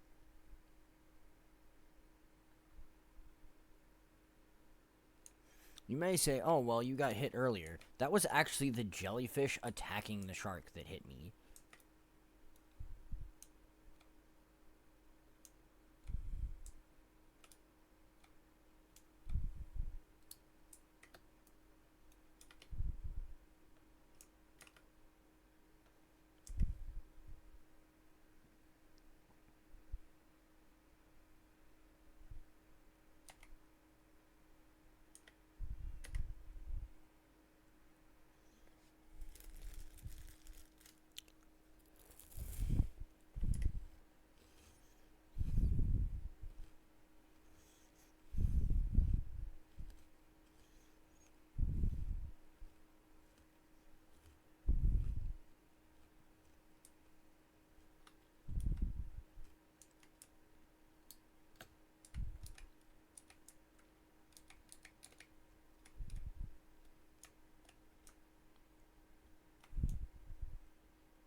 Okay.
And may your blade always find its target.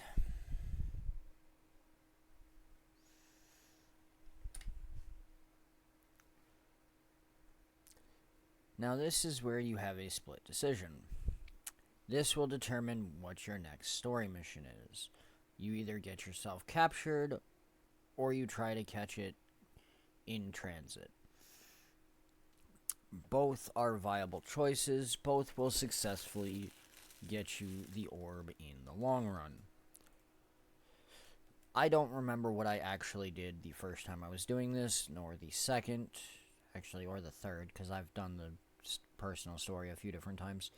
But I don't remember which ones I've done, which ones I haven't. I am not necessarily a big fan of chasing things around in the water, so I'm going to get myself captured.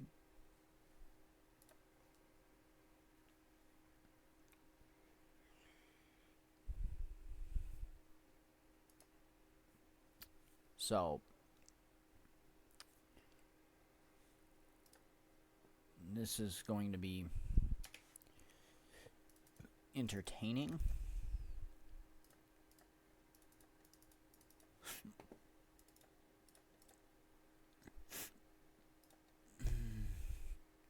That is not stronger than my spear, correct? It is not.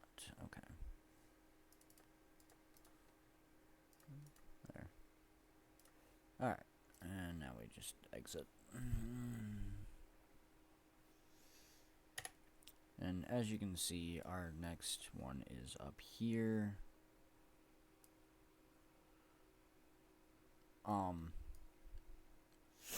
I am actually going to simply head straight over to it rather than doing exploration here on the western side. The odds are I will finish the personal story here in Mount Maelstrom before finishing mapping, because pretty much all of it is going to take place here on the eastern side. So it won't be till we're done that we really need to head to the western side, as we need to start working our way towards Ore, which is to the west of here.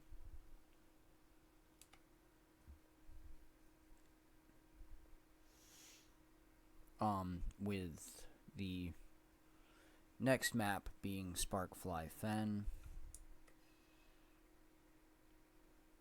There is another map before that in terms of level range. I don't necessarily remember there being storyline stuff in there.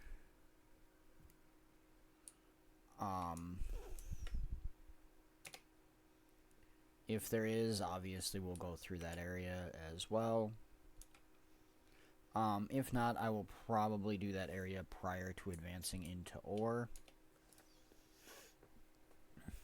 That way I can have all of the non-Orion maps done and can just finish mapping as I am doing the story. So we will hit 100% map completion around the same time we finish the personal story.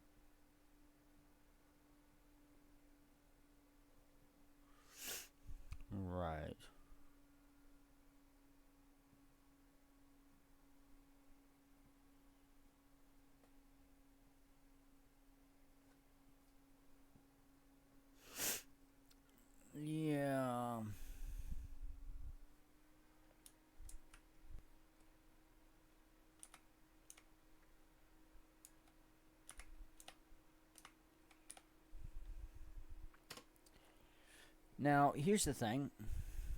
These guys are invincible. So, there's no reason to even try to fight them. You cannot hurt them. Just to show you, they are completely invulnerable.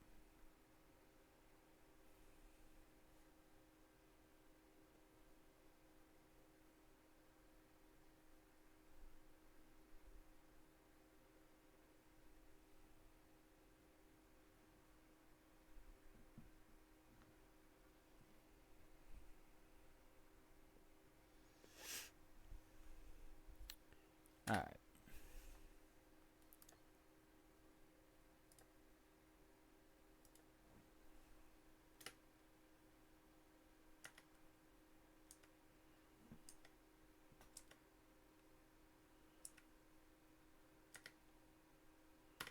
And we're free!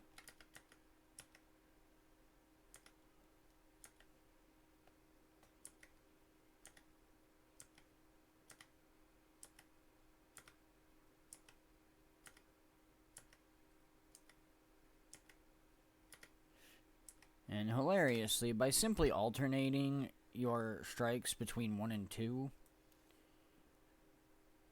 you will actually be able to completely stun lock a single crate.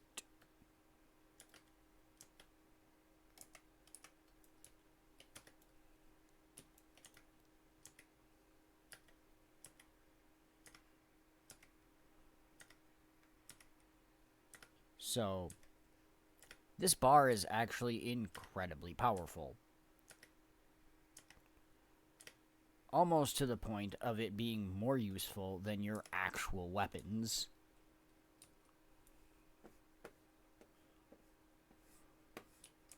The problem is, if you don't reclaim your weapons, it won't advance the story.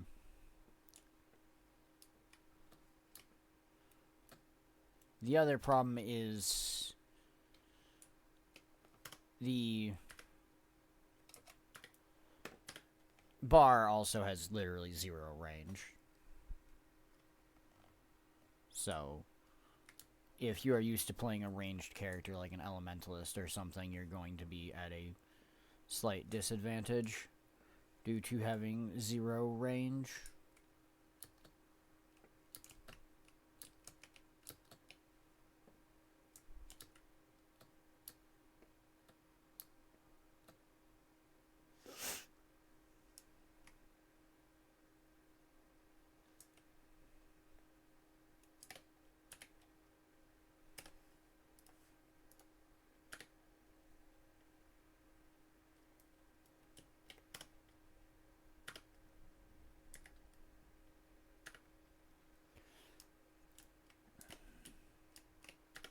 Of course, as you may remember from me saying in previous story missions, enemies do not respawn in story missions. So, once you kill the enemies, they're dead.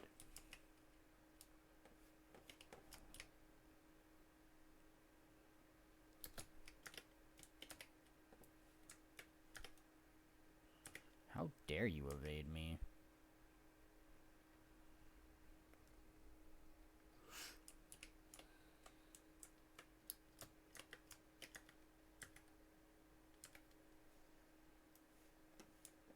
What a dick.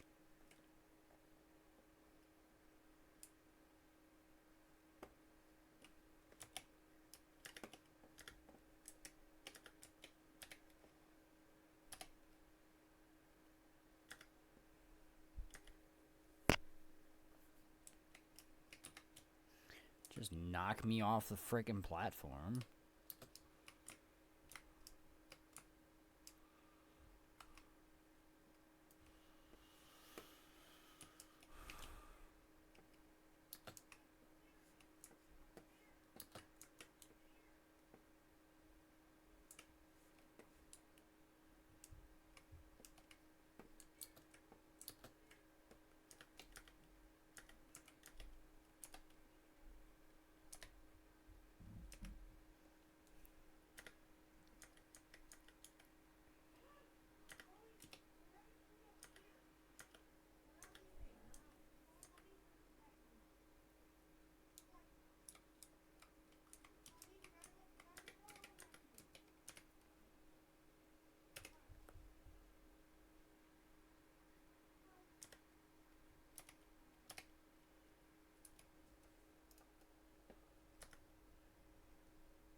huh.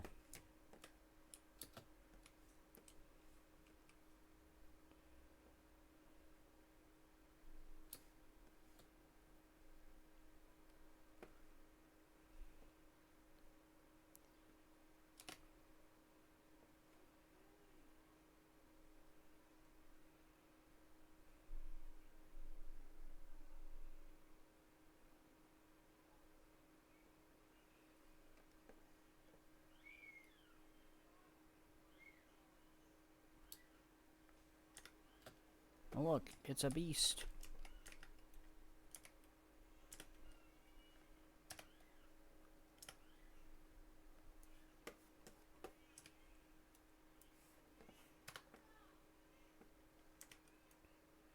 We're gonna kill it because we can.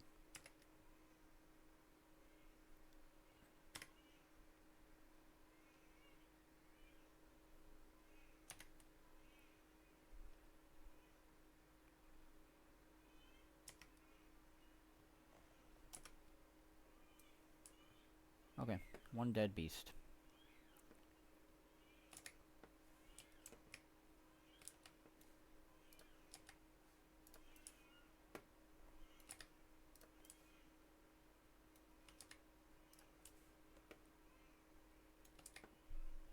Now keep in mind, it's always the last chest you open. It doesn't matter the order you open those in.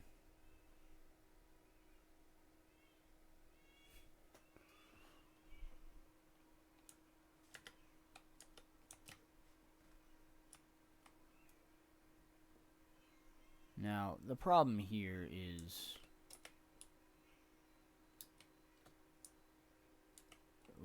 we have the orb and can't really do a whole lot.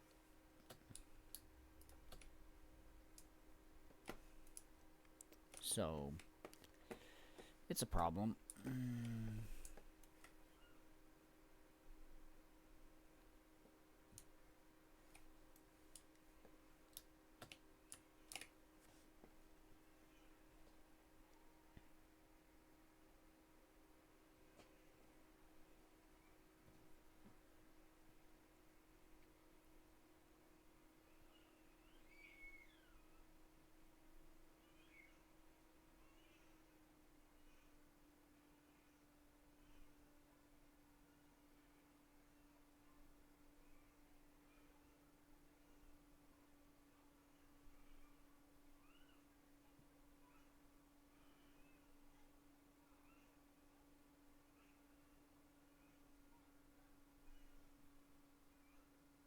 Yeah.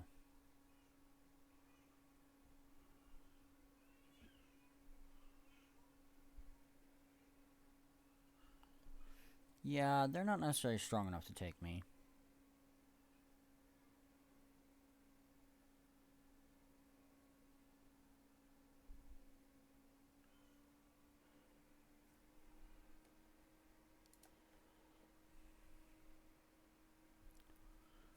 Alright.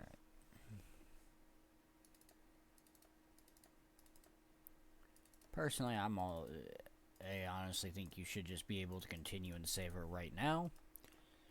They couldn't have taken her that far. And honestly...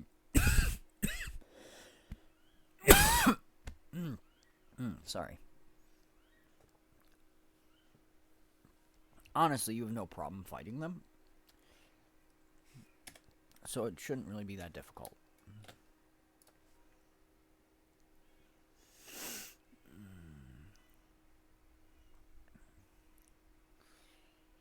Now, we are to the point where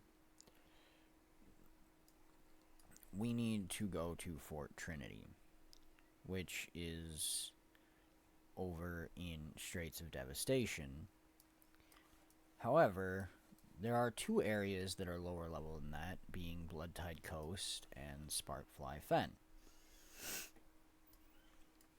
There's also the fact that we need to finish Mount Maelstrom. As such, I'm going to jump back up here to the Broken Arrow waypoint we started at when we first loaded in the map, and begin working on finishing Mount Maelstrom's mapping. from there, I will most likely jump back to Lion's Arch and work my way south to the Straits of Devastation, doing Blood Tide Coast and Sparkfly Fen mapping along the way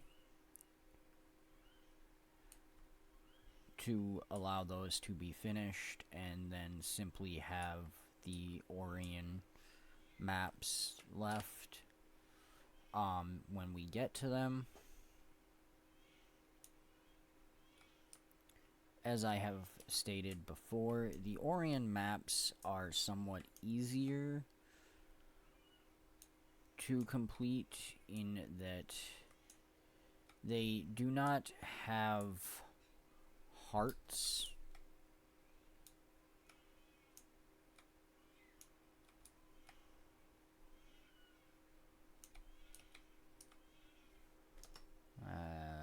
Right. I forgot the champion lost spirits were in here.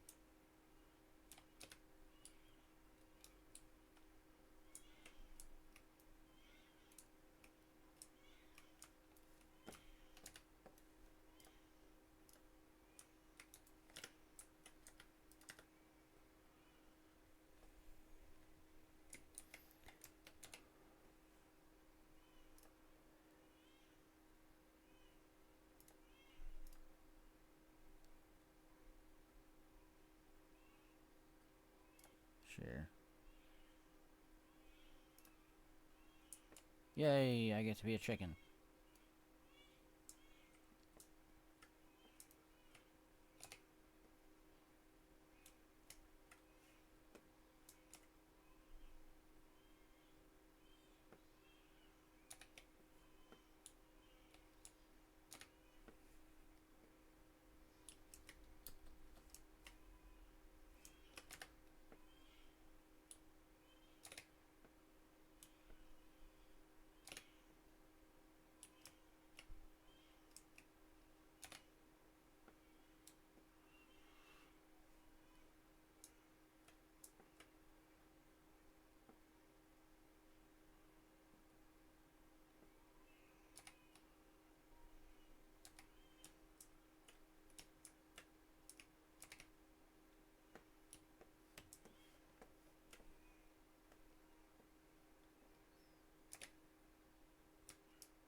Okay.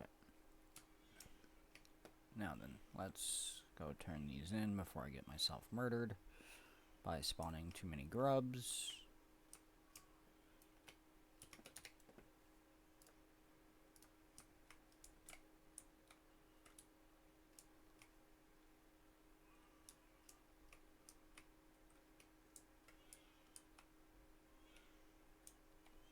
Now, the problem is, the grubs will automatically target and attack me. So, fun times. Luckily, it will only spawn so many of them in a set area, and they will not follow me around the entire area. So, I can dodge quite a few of them.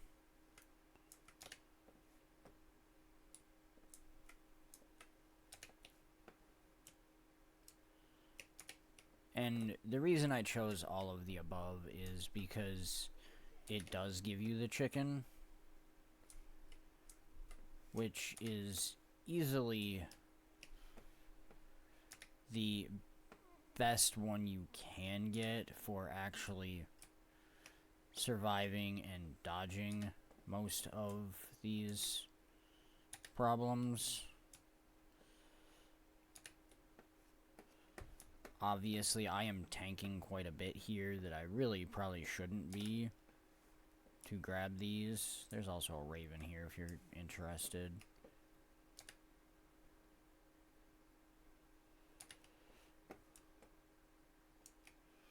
And as you can see, I have now pretty much gotten every single special plant in here. This one having been the one I got originally that has respawned. And now I can go turn them all in. And hopefully have enough to end this event. Yeah, there we go. So...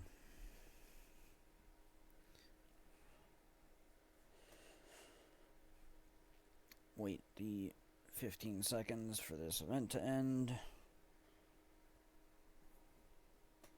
Now, you'll also notice I never actually used the Screech, because it's kind of useless, and you don't really need it.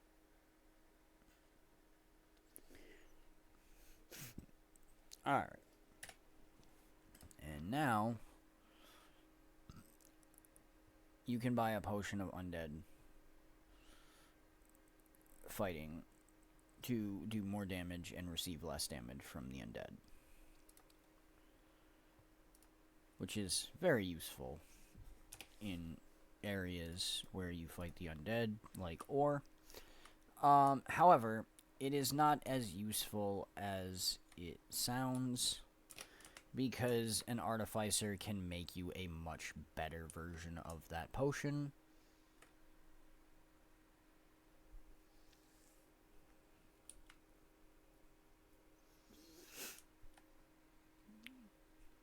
So there's not a whole lot of reason to actually use it, unless you do not have a high-level artificer.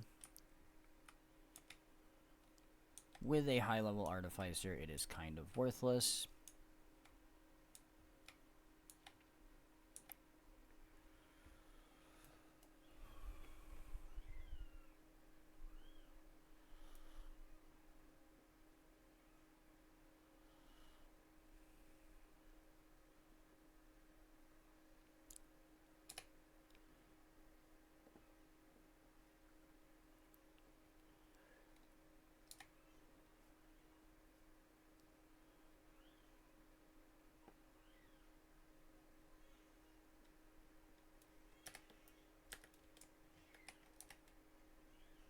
How dare.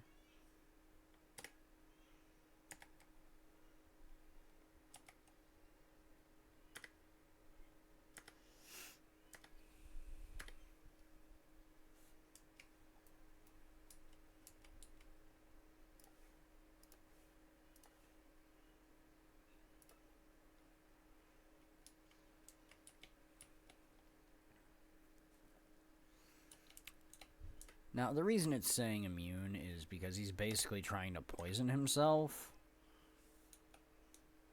And he is, and the Hylek are immune to poison.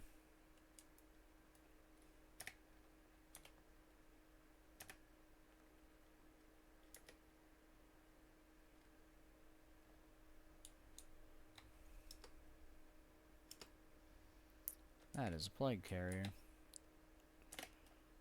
I don't want to deal with said plague carrier.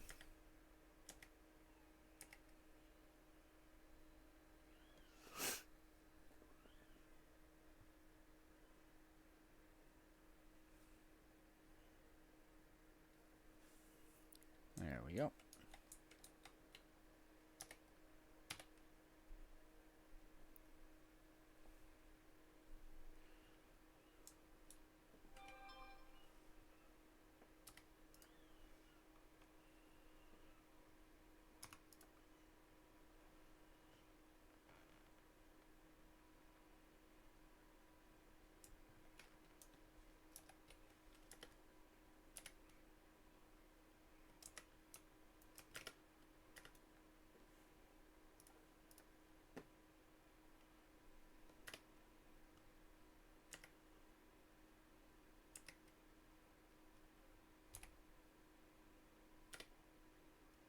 There we go.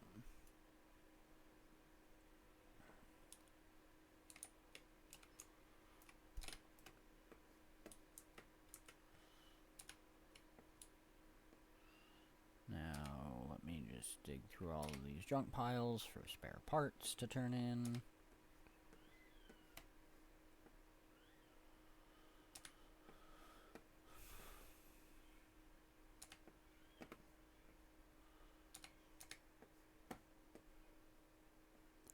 And once I work my way back over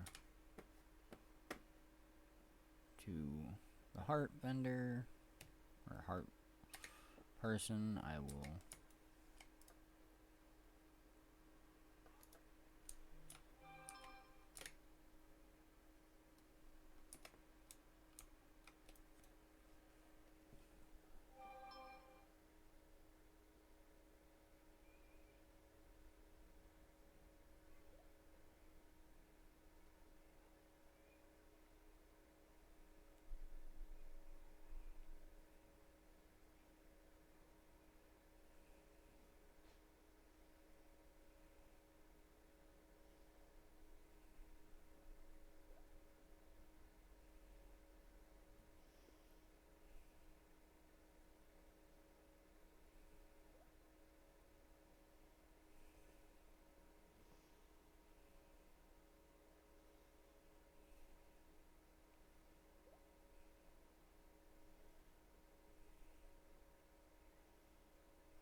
I don't remember who actually wants these.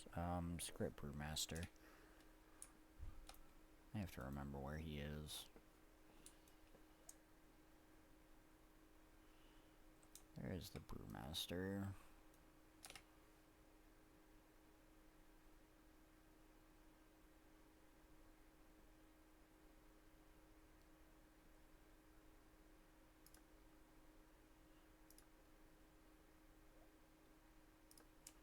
Sure.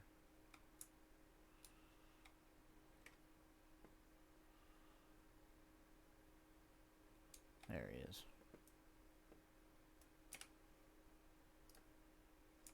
There we go.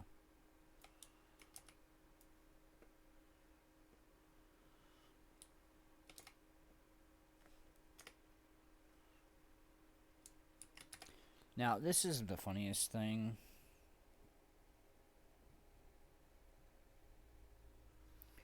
You can actually advance the heart just by drinking the beer.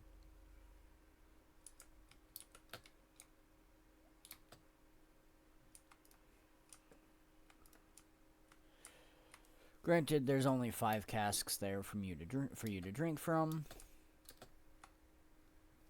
but they do eventually refresh. Unfortunately, this is basically a wasted merchant because he really doesn't have anything worthwhile. These aren't really useful, and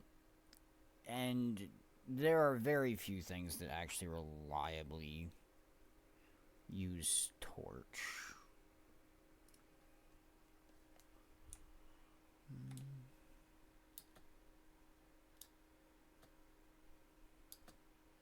So it's rather difficult for that. This is also the top corner of this part of Mount Maelstrom. So we do need to head south at this point because we cannot go any farther west while we are still in the caves here. Although I can go get this portobello mushroom that's over here.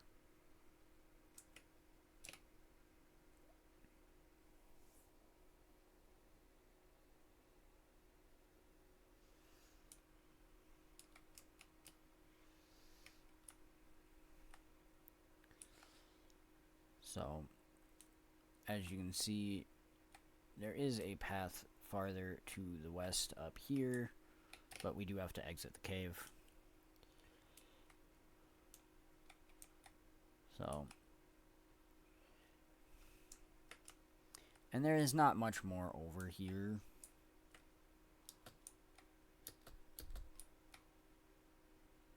Boop.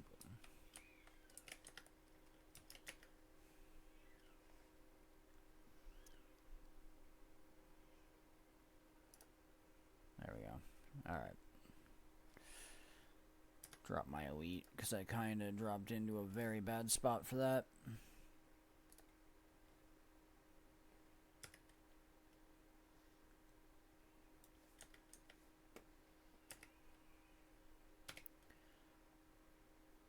Granted, I'm not going to be in any real trouble.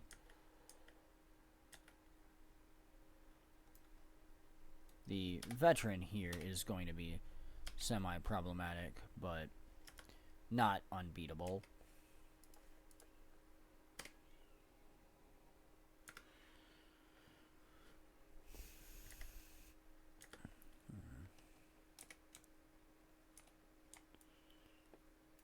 We are going to simply head out of here now, however, because I don't really have any reason to be in there.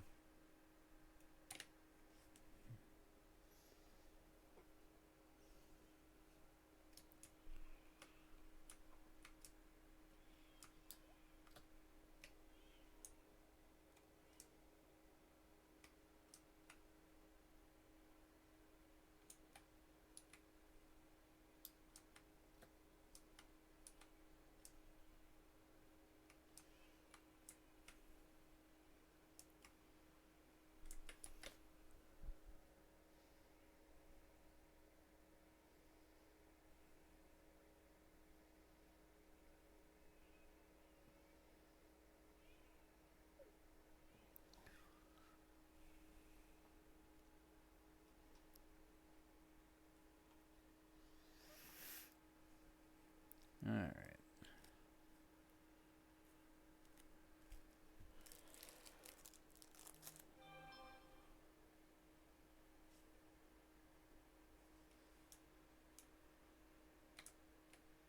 Now, this is saying there's an unexplored area here because it goes back into Sparkfly Fen.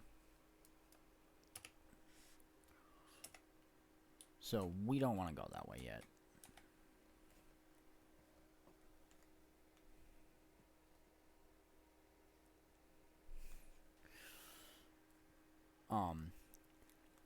What we do want to do is head south and finish clearing up this western part of Mount Maelstrom.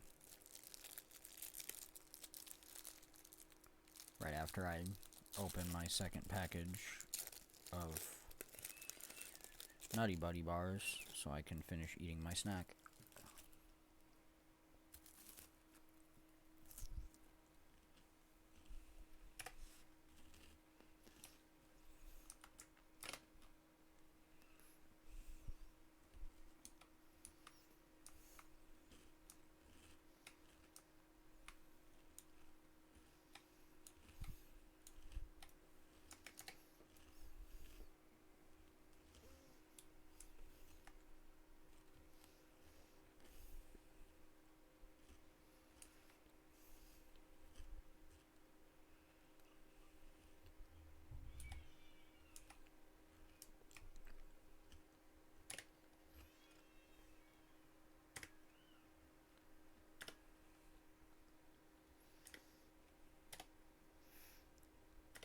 Now, this side of the map,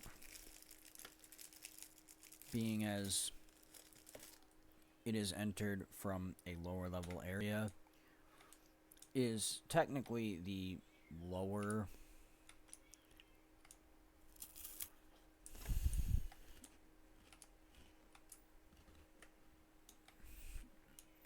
level area.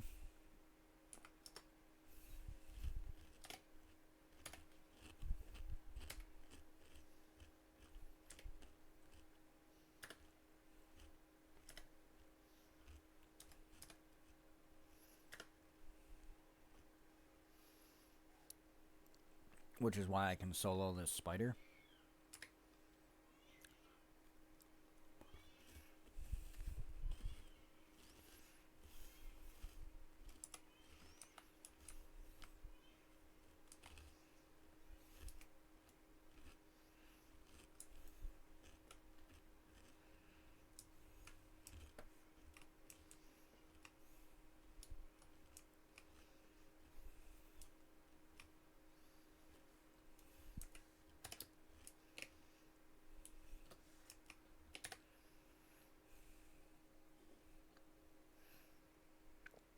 I hate when they do that.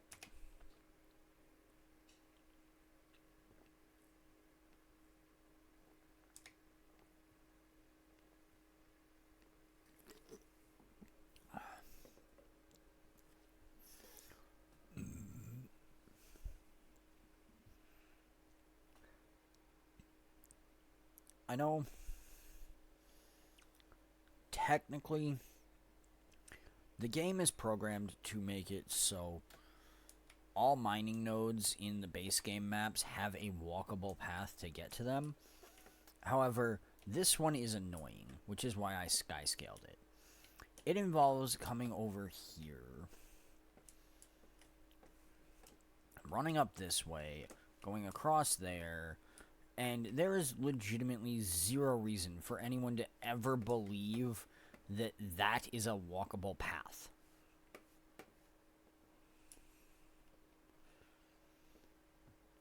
Now this one is easy.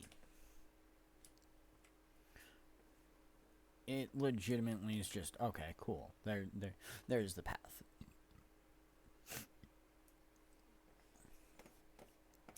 Alright, spider. Go away. But there is zero reason for that rich node to look like it has any kind of walkable path to it.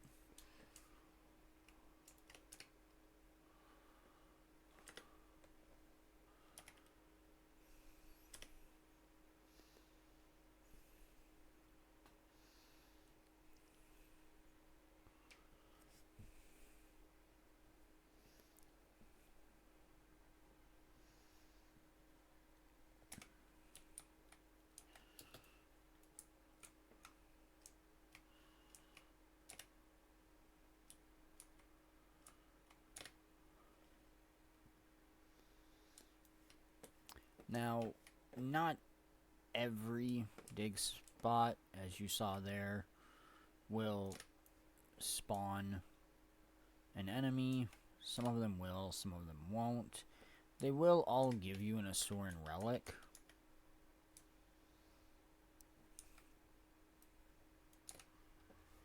Just like the scanner here will show you what's in them. But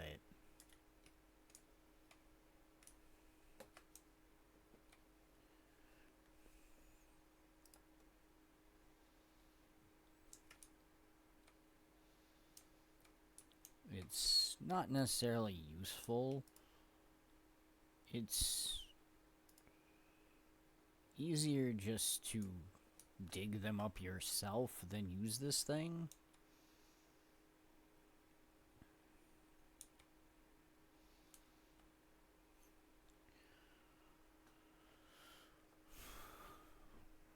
So it's weird.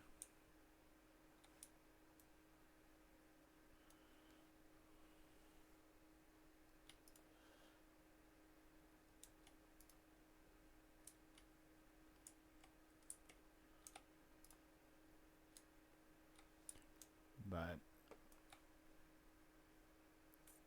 it can be kind of fun.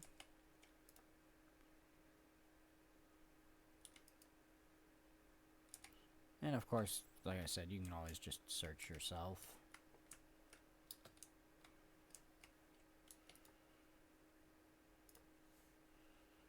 Mark that.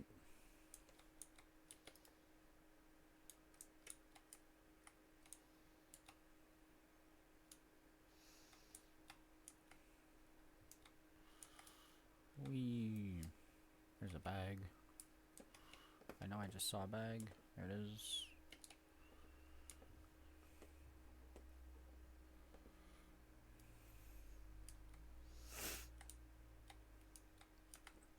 The gun also does have an attack feature. So you can deal with enemies while you have it. It is not necessarily efficient. As you can see, it kind of takes forever.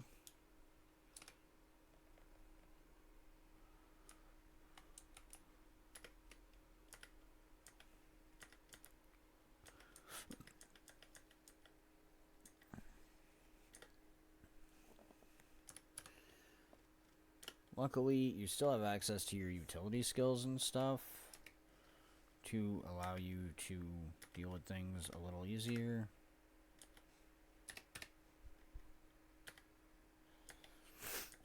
Because skill 1 kinda sucks.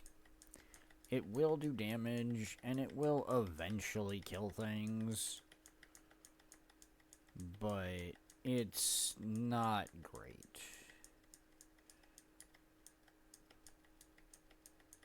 I mean, as you can see, even using my utility skills, that took forever.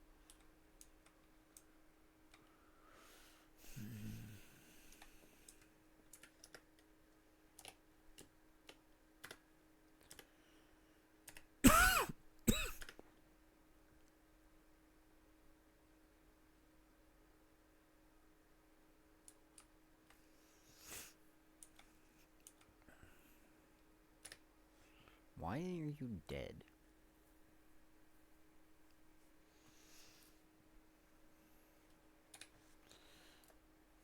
Also, I'd like to point out that I did get a little progress on the heart for reviving the heart guy. He does have decent gear if you need level appropriate gear. No, I'm okay, thank you. I'm assuming you're air frying chicken.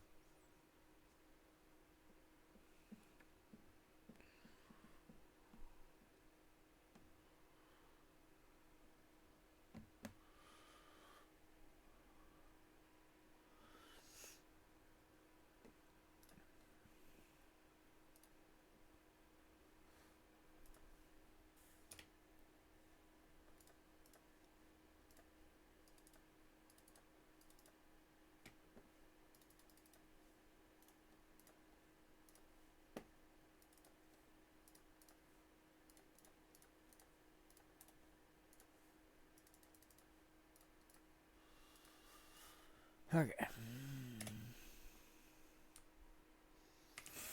Now I'm actually going to go north to go get this waypoint, and then go down to get the Vista.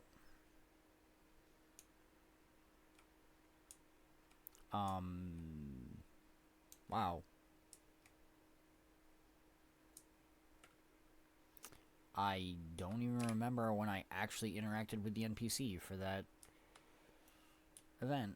I know I did, but that was, honestly, I think 2 story missions ago. How did I still get credit for that? That's crazy. Sure, why not?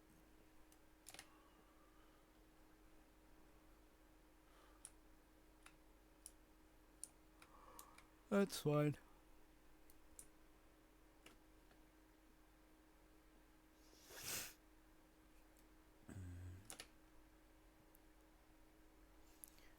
Did he ever lay down and take a nap?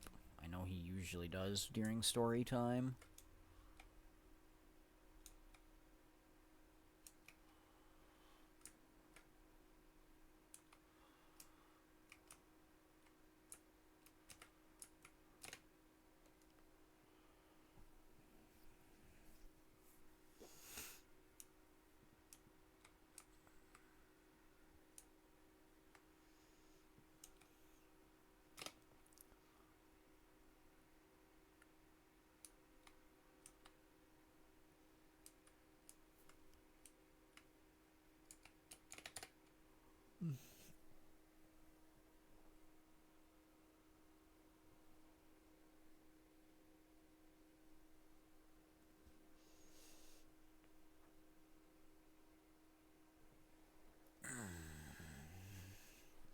That's fine.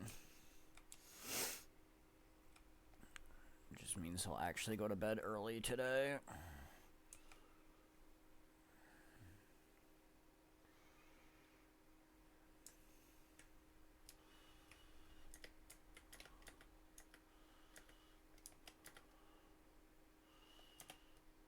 Or at least hopefully go to bed early today.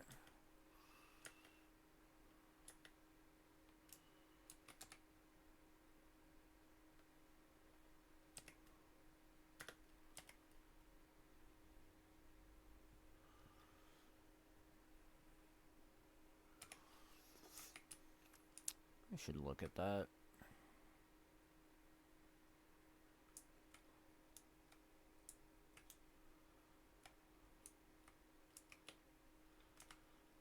Before we get into hostile areas again, let's take a look at this. Where am I at on my mace? About half done.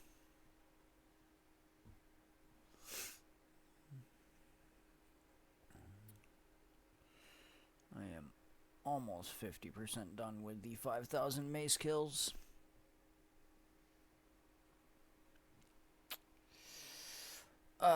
It's gonna take forever. Oh well. Get it done eventually. I will eventually go through and get all of the Weapon Master achievements. Granted, the torch and shield are going to take forever.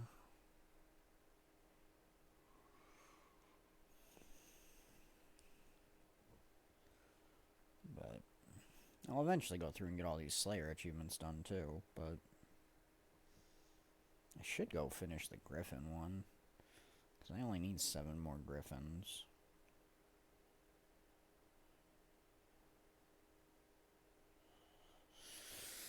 I'll deal with it at some point.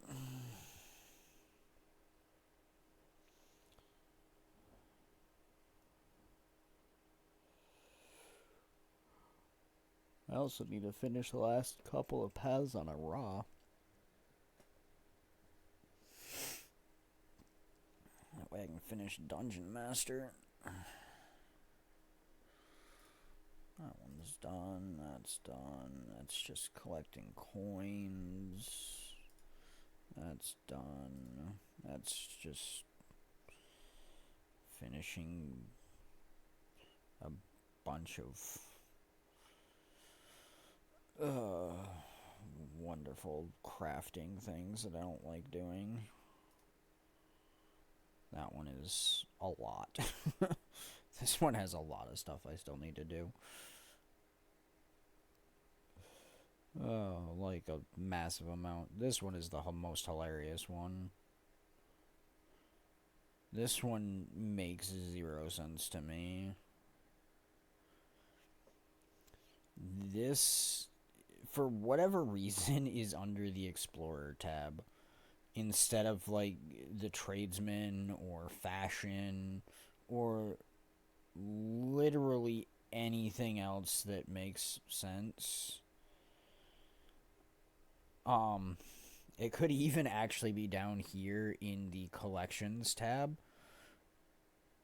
in like Rare Collections or the Legendary Weapon Collection section. Because this is literally 5 tiers, which is basically one thing per tier, wanting you to basically unlock a legendary weapon or trinket, meaning ring, amulet, accessory, what have you. And it makes no sense that it is in the Explorer tab. It is, to actually answer your question, per account. Because legendaries are per account.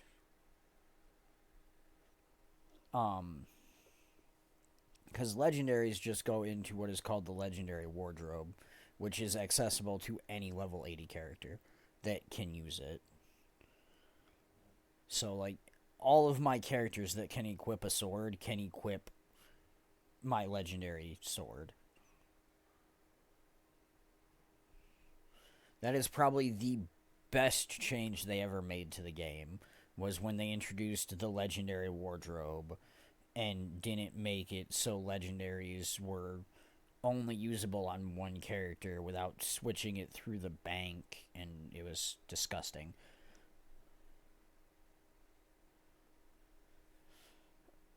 Oh, the crafting ones.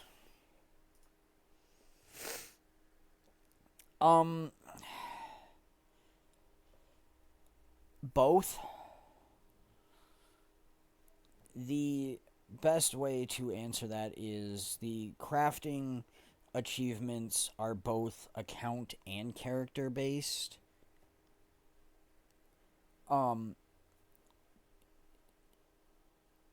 You only have to unlock and get credit for the achievement, you only have to complete it with a single character. It can be any character on your account, it does not matter. So you don't have to have one character master every single crafting profession in the game. That would be insane.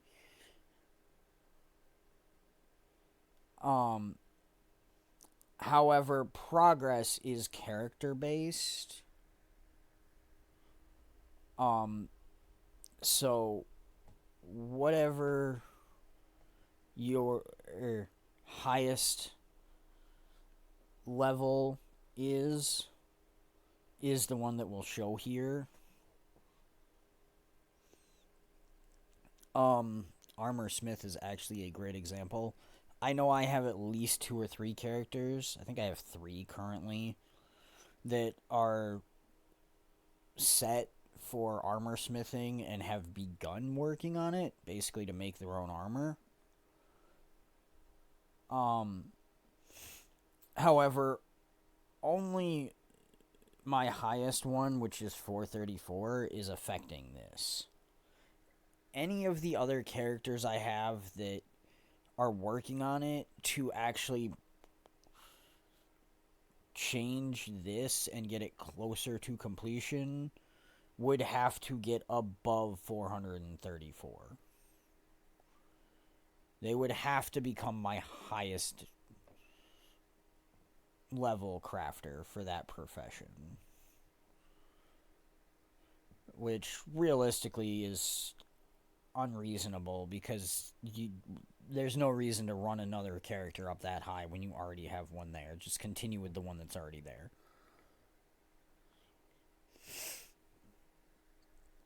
The other ones that are in here, like Legendary Sandstorm Player, that one doesn't matter. That is purely account-based. That is literally just buying Sandstorm Flush Hands in the casino in Omnoon. And that doesn't matter what character you buy it on, it will progress it no matter what. Same thing with Patron. That is buying a ticket to the circus in Ember Bay, if I remember correctly. And it doesn't matter what character you buy it on. You'll get the achievement no matter what.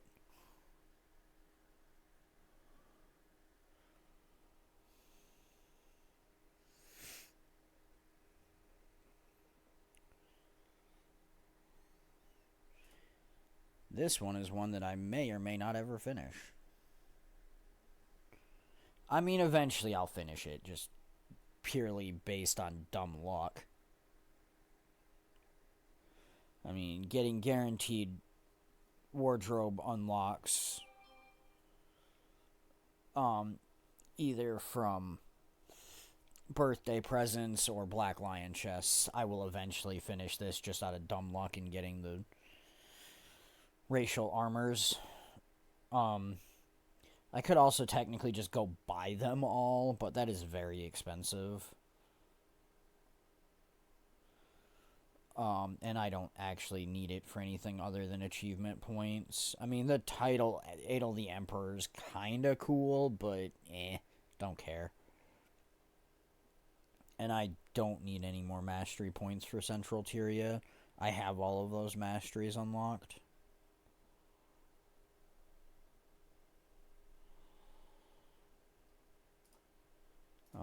Community is similar. It's stuff that I will eventually get just by process of it happens. I mean, like, the drinks, I will eventually finish this sometime, I don't know, 10 years from now. just from drinking random stuff from holiday events and things like Winter's Day, where you get a bunch of alcohol and stuff like that. But the final tier of this is literally 100,000. I'm not even halfway. Hell, I'm not even a third of the way. It's not happening anytime soon. Same thing with connoisseur of confection. It's 2,500 candy canes. I'm not eating that anytime soon. I don't even have that many candy canes in my storage right now. I mean, I could probably finish the tier I'm working on, but I'm not going to be able to finish that whole thing. Same thing with King of Costume Brawl. I'd have to win another, 400,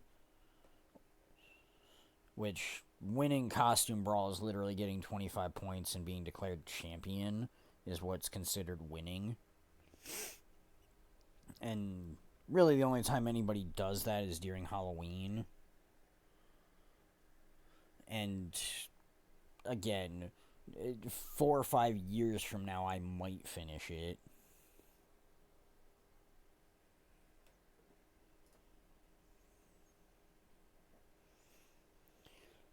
Hall of Monuments is interesting in that the only way to get these achievements is by unlocking the corresponding thing in Guild Wars 1 Hall of Monuments, which is by earning certain amounts of points in the Hall of Monuments.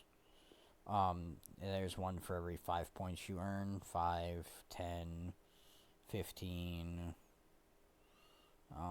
Where's 20? There's 20. 25, 30, 35, 40, 45, and then 50 is the maximum number of points you can earn. And then, of course, the last one, God Walking Amongst Mere Mortals, is literally for earning the title God Walking Amongst Mortals in Guild Wars 1. Which is earned by maxing out and earning 30 max titles in Guild Wars 1. Jumping puzzles I'm done with. That's literally just completing all the jumping puzzles. There are a couple of jumping puzzles that I did complete that are actually moved out of the jumping puzzle one and down here in historical. Simply because they're retired. That being the ones like Garnet Sanctum. Simply because those jump puzzles are no longer available. They've been replaced either by other jump puzzles or they've simply been removed entirely.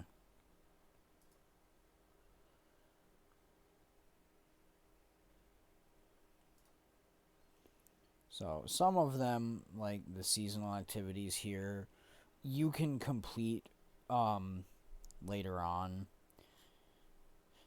and they're seasonal achievements that come around. Some of the other ones are as well. The Dragon Heart, Dragon Gaze ones, those are only available during Lunar New Year that just ended earlier this week. Obviously, next year during Lunar New Year, those will be available again. Just like these ones. These will be available again if you have not completed them during Lunar New Year next year.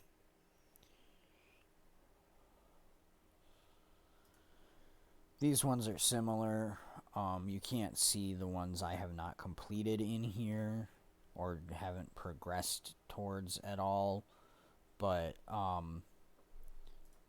the ones that I do have progression on, you can see But the Super Adventure boxes, when that festival comes around at the end of March, early April, those will become available and be removed from the historical section temporarily and moved up here to where the festival one is here. And some of these, basically everything from Lunar New Year down to Queen's Jubilee, is stuff that is available periodically. Or, well, Winter's Presents is actually the last one that's available seasonally based on festivals. Secret of South Sun and Queen's Jubilee really aren't. They are occasionally available during return events, like Return to South Sun and Return to Queen's Jubilee. Or Return to Living Stories Season 1 is when that's available. The World vs. World stuff will never again be available. Same thing with the historical PvP one. It's never going to be available again. Fractals is the same. Those were changed into other things. This was converted into a new achievement that is Fractal level 1 through 25. This one was converted to 26 through 50 instead of 21 through 50.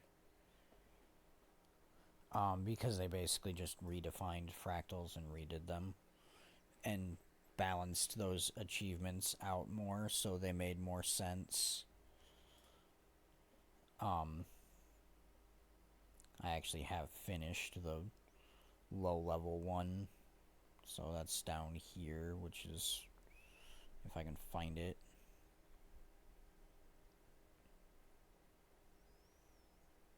I don't remember what it's actually called, and these are alphabetical. It's in here somewhere. But, oh, there it is, Fractal Initiate. This is the one that was changed for the 1 to 20 was converted to this one, which is 1 through 25. And they basically just made 4 of them, one for every 25. Adept is the 26 through 50, and then 51 through 75, and 76 through 100. So, alright. Let's jump back into exploring now that I've spent some time explaining achievements and things.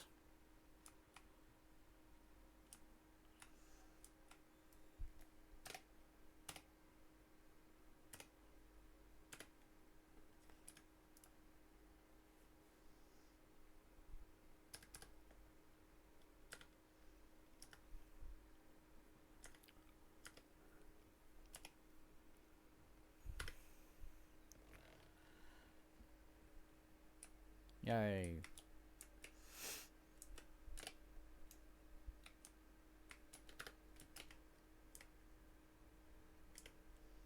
Good try, but no.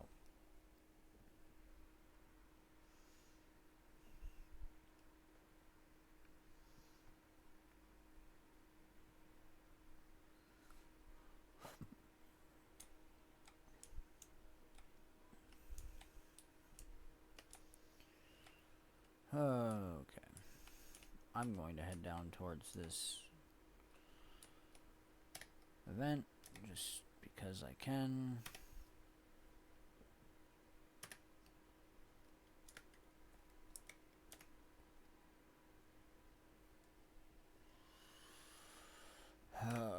Stop knocking me down.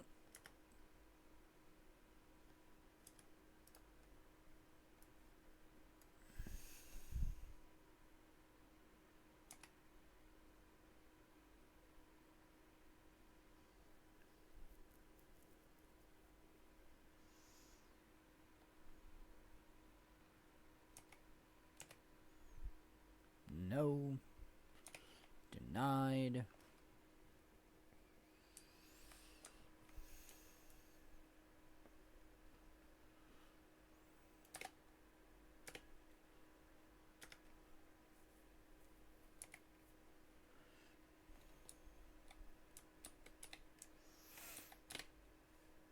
Hi, Zoja.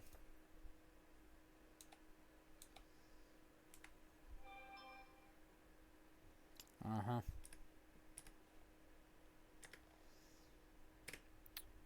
Yeah. Too bad I personally know Zoja and know that you're not Zoja, so good luck with that.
I can't believe you're still trying.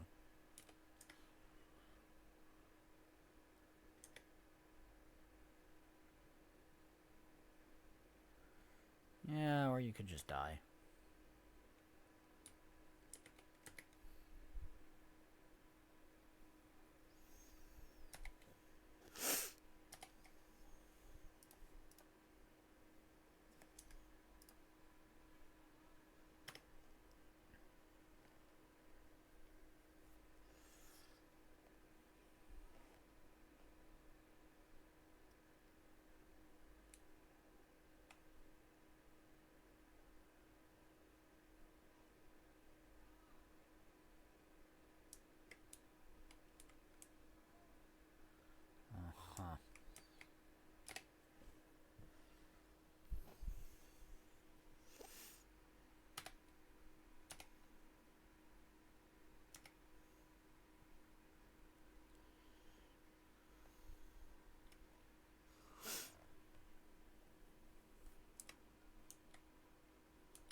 Uh-huh.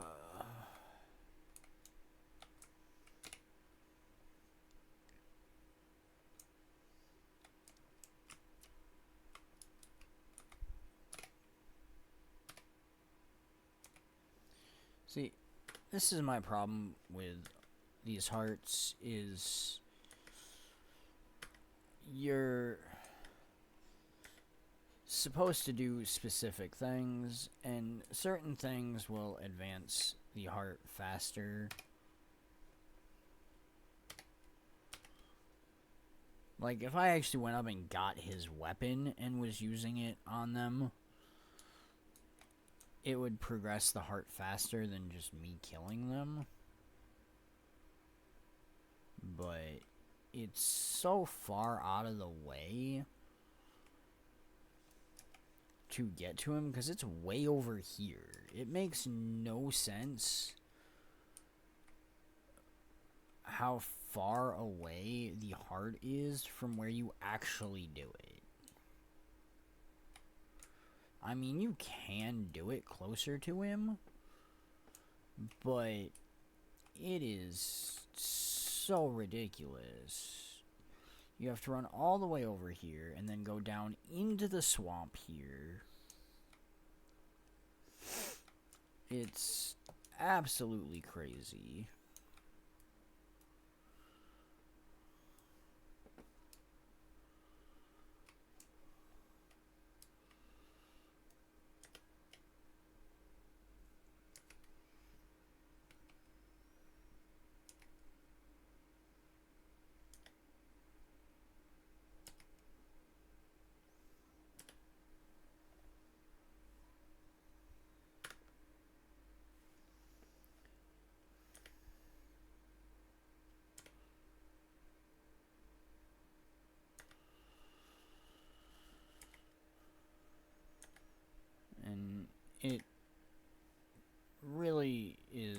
just...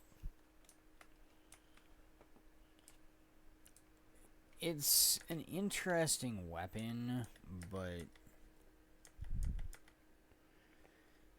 it takes so long for it to work.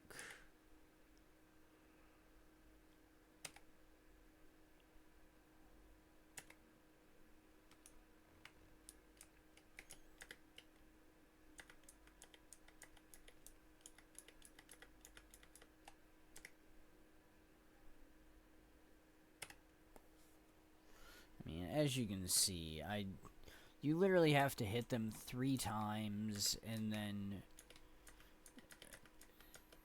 hit them with a 4th skill that's got a long casting time before you can finally hit them with the actual major damage skill. However, you can also see that it literally took me killing 3 of them with it to actually finish the heart.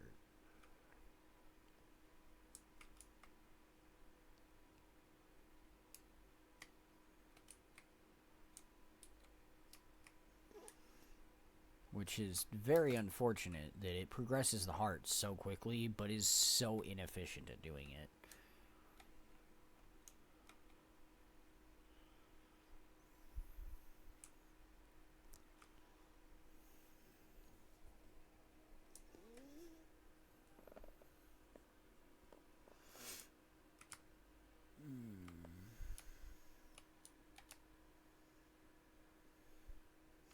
Also, if you're curious, it does actually work on other things besides Risen.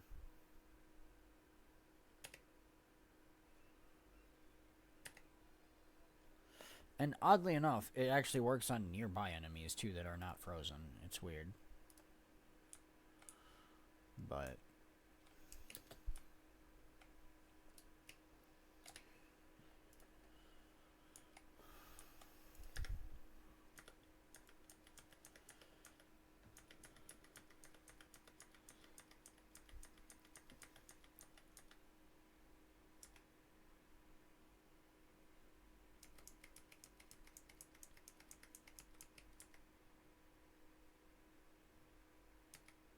and it does somewhat help with things like this,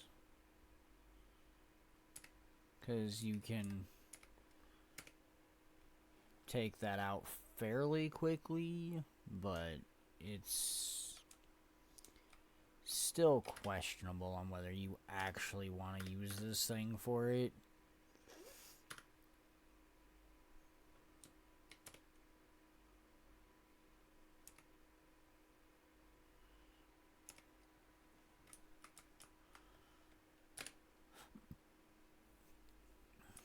I don't necessarily recommend using it, and I'm gonna drop it, but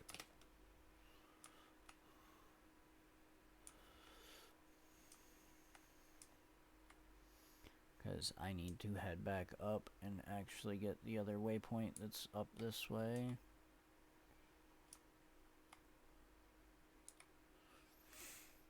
Which is a ways up here. And then we'll need to go north and circle back through the volcano.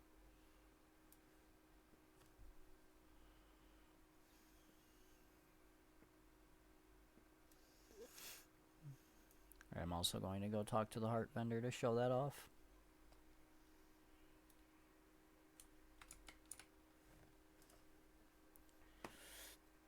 Which again, if you need an okay scepter, he's not bad. These are kind of useless.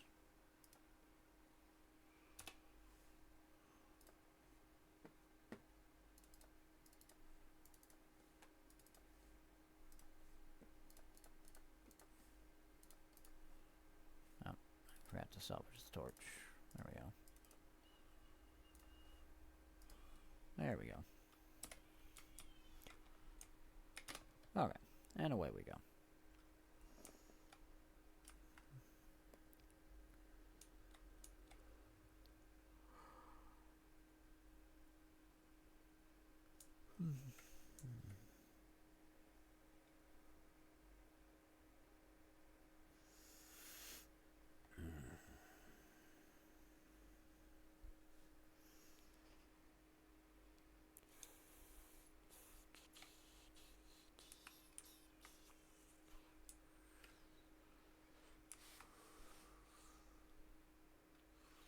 Alright, there we go. This is a regular merchant that will sell you pretty much normal stuff. You can get orichalcum harvesting tools here.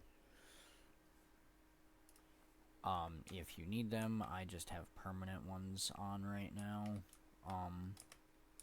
So I don't necessarily need them.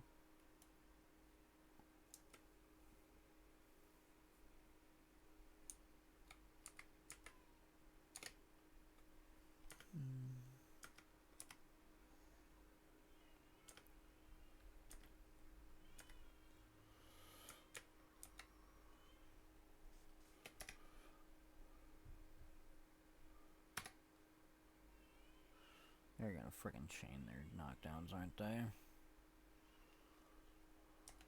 Nope. One doesn't want to knock me down.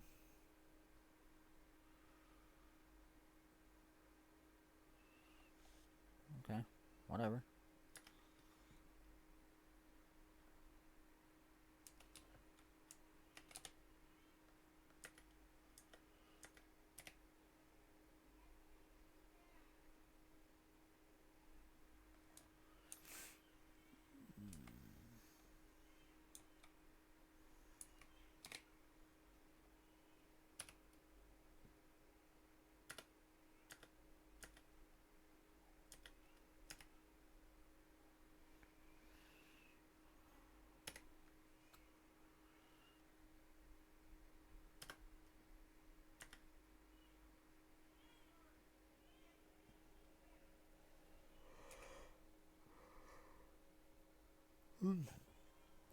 Okay.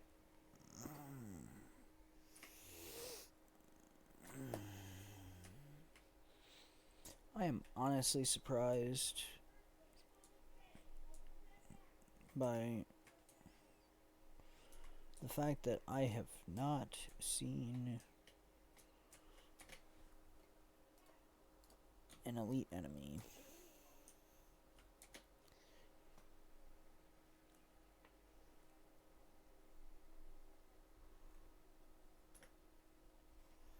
Alright.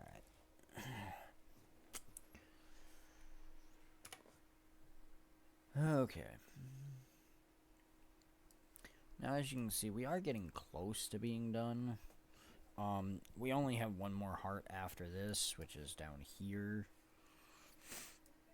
The one vista's here, the other one's here. Our last hero point is here. We have 2 waypoints left. One is here, the other one is down here. And then, of course, we've got 7 POIs. Which, one is here, one is here, one is here. That is 3 out of the 7 that we are missing. Most of the rest of them are in this area here. And in the areas here that we have not been to yet. The vista's up there, if you're wondering. You get to it from going around.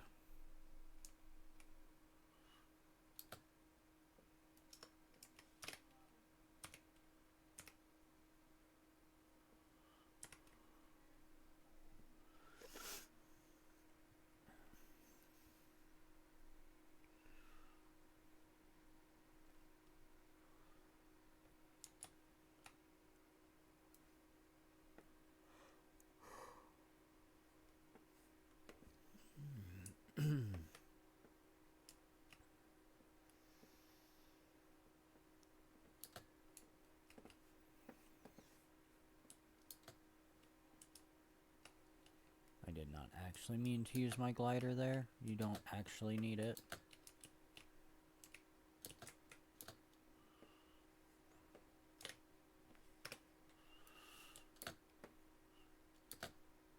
You also don't really need the glider there. You won't die from that fall damage.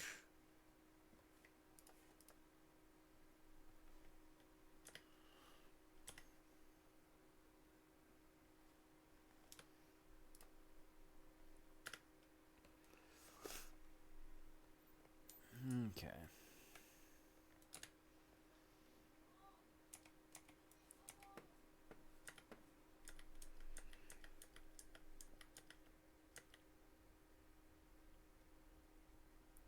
should be just about done.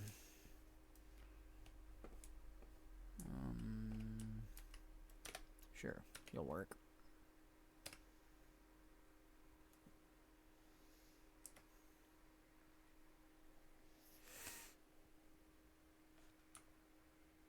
Okay.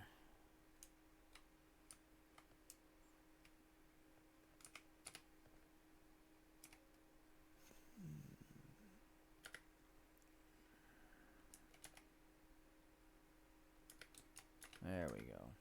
That's what I was looking for.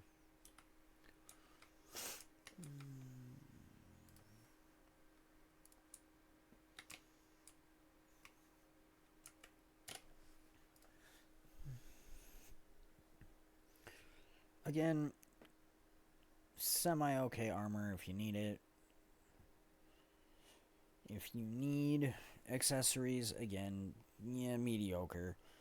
Weapons are decent for their level and good if you need to upgrade your weapons.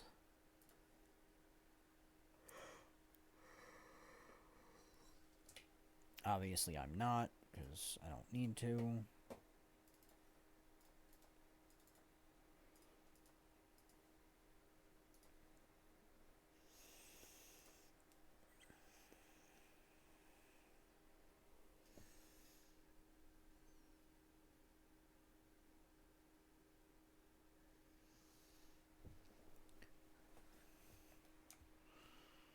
Okay.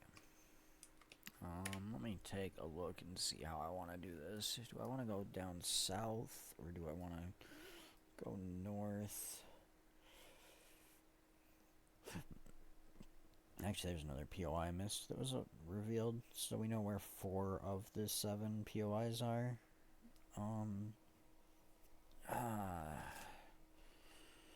Do I want to go north, or do I want to go south? I think I will start north and head south,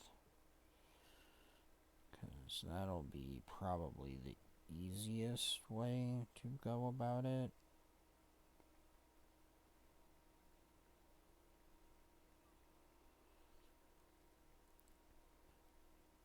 Since I'm gonna have to come up and get these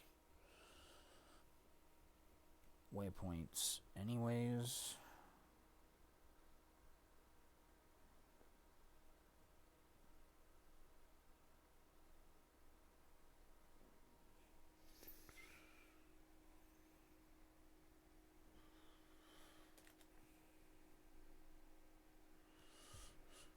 Or waypoint POIs. Points of interest. I don't know why I called them waypoints.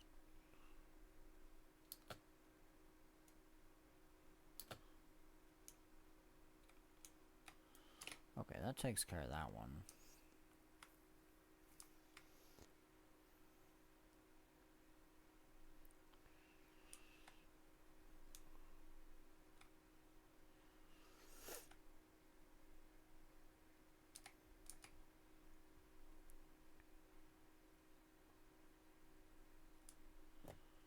Really?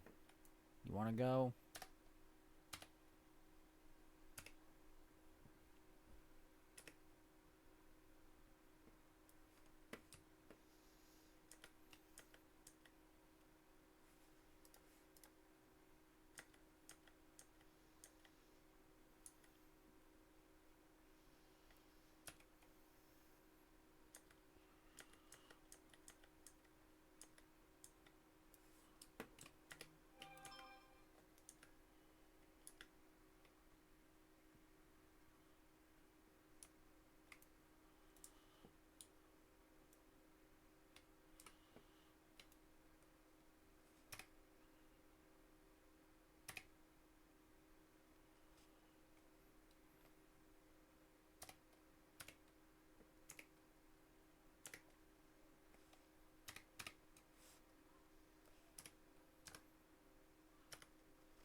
There we go.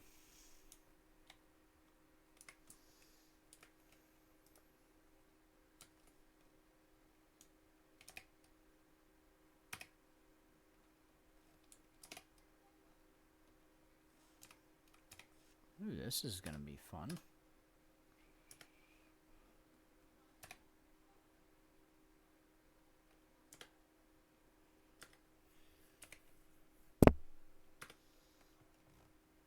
There we go.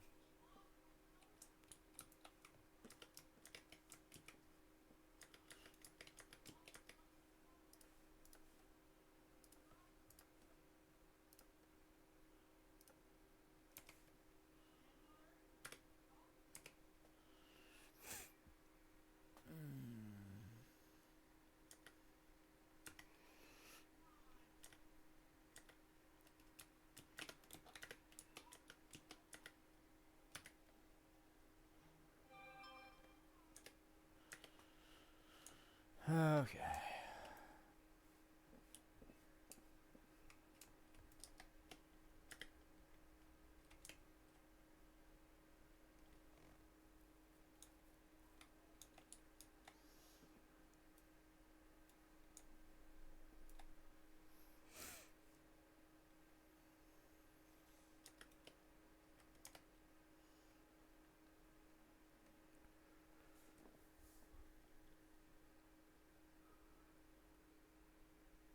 Come on.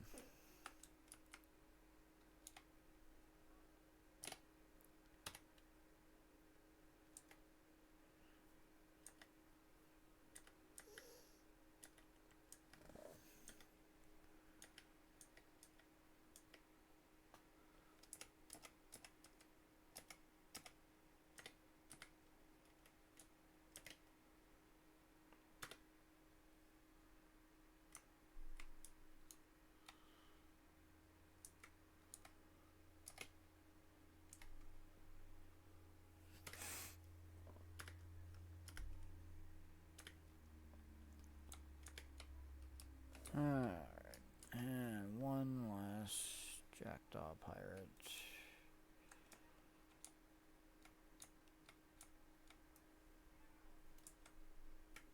Or kidnapper, not pirate. Kidnapper.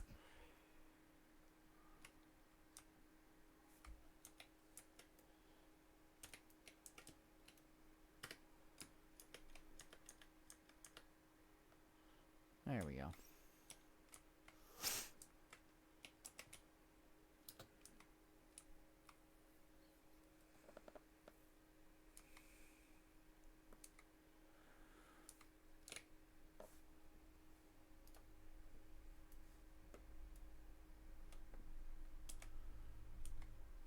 Yeah. Okay. Well,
Okay.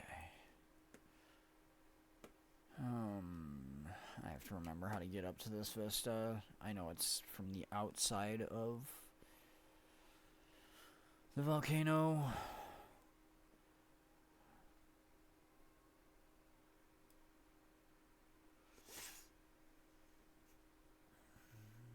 I think it's up this way. Yeah, there it is.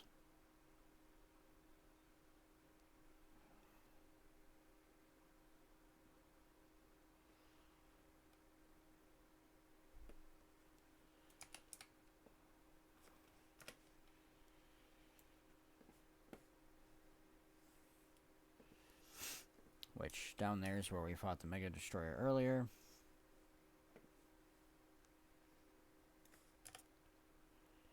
And now that we've gotten all that stuff up there, we need to do the stuff down here, starting with the final hero point for the area, which means one thing and one thing only. I'm jumping, because it's quicker and easier to get to this hero point.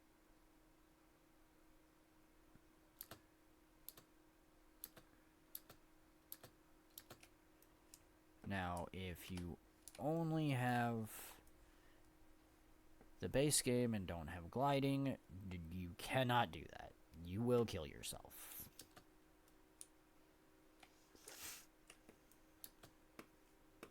However, it is not that hard to get over there from the waypoint here, provided it is not contested. If the waypoint is contested, then the Mega Destroyer is going to be spawning soon, or at least the event chain that spawns it is up during one of its off cycles when it doesn't actually spawn the boss. But either way, you're gonna have to wait till it's non-contested or run from a farther one.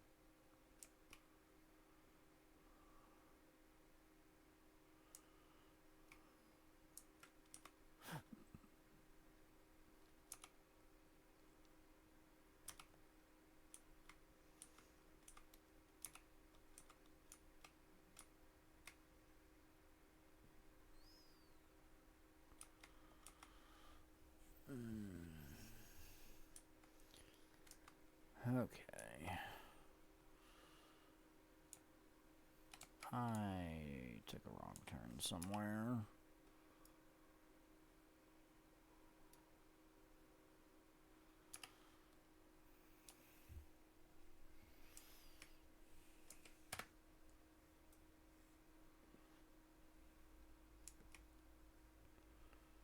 That's where I took the wrong turn. I need to go this way.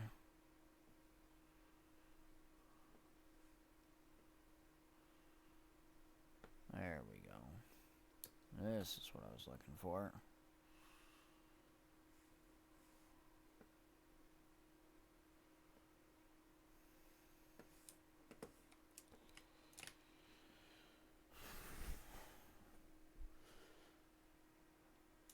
I guess I could probably swing through here and grab all this Mithril.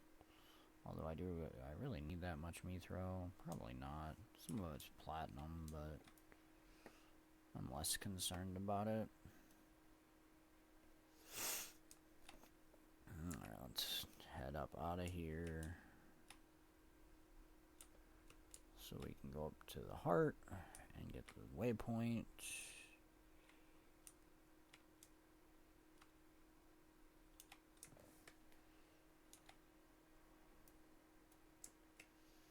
Alright, that is all the waypoints. And of course we did pass the POI here. We do have 3 more POIs. One of them's here, one of them's here, and the last one's over here somewhere, I think.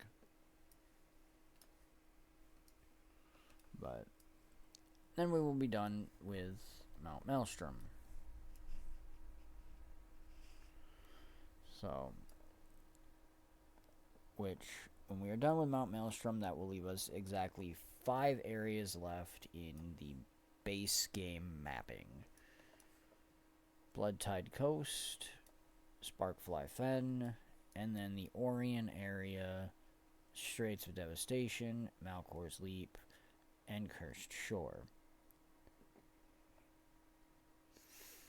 Ruins of War also includes Siren's Landing, however, that is part of a Living World episode that is later on in the story.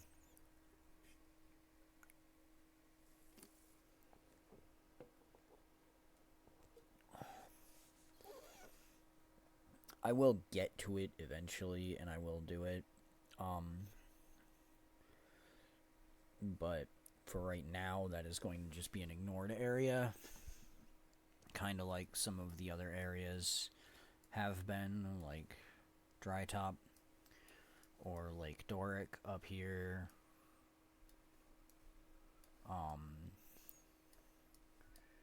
Or any of the areas up here. I mean, there's a lot of them.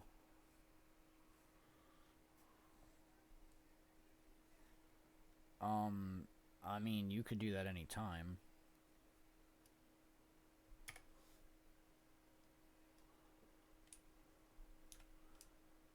I mean, I'm gonna be honest, I kind of forgot about it.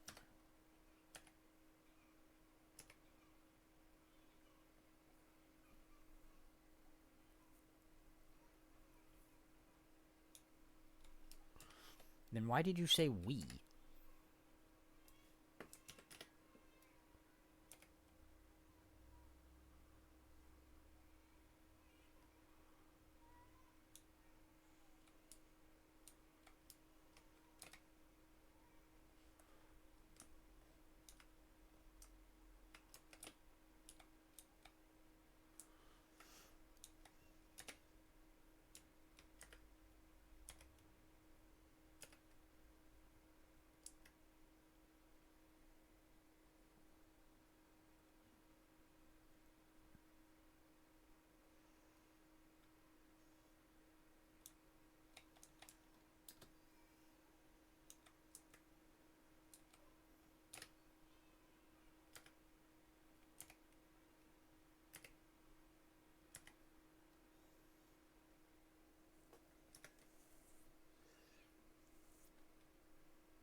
Oh, hey, completed defeating the destroyers. Neat.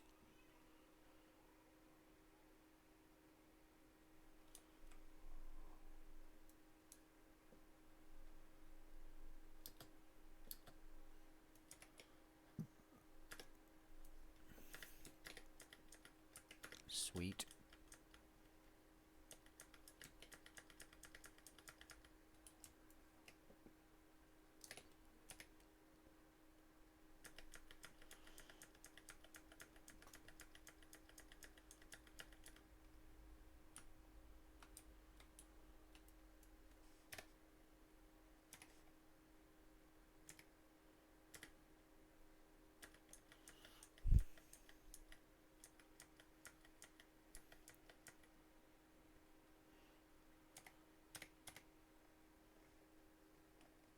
Okay.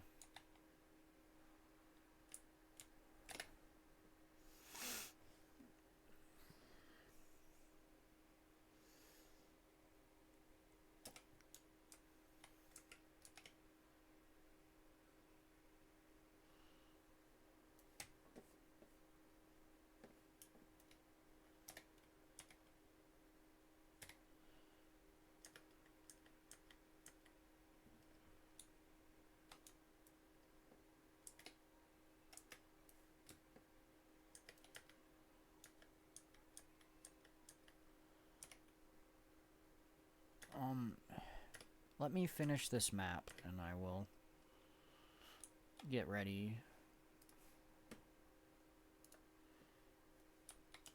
Because this map is pretty much done, and I'd rather just finish it now than have to come back to get what amounts to basically like 5 minutes of work.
Okay.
Okay. Let me go grab the POIs that I need. Since that's all that's left is just 3 POIs.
I forgot this area existed.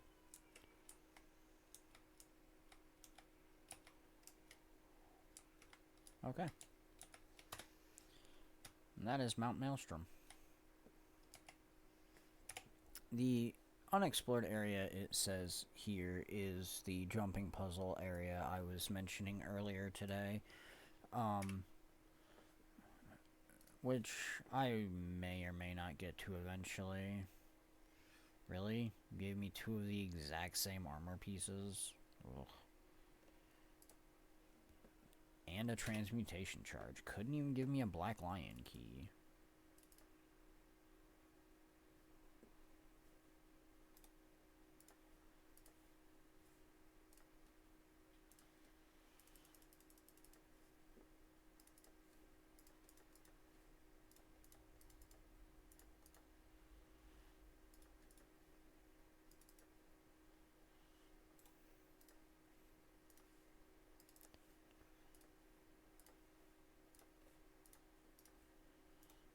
Are you worth selling? Probably not. Surprisingly, you actually are. Okay, that's fine.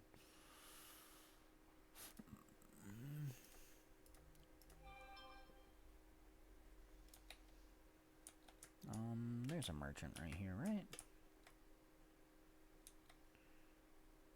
Yeah.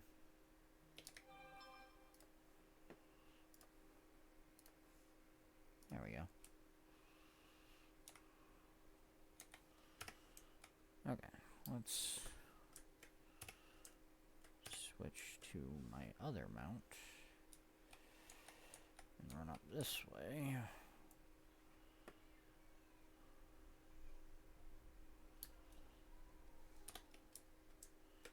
Alright.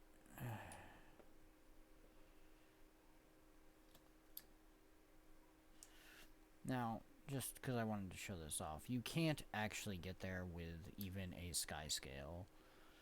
You do have to use the mysterious portals from the keepers. There is no way to actually get over there without using one of their portals.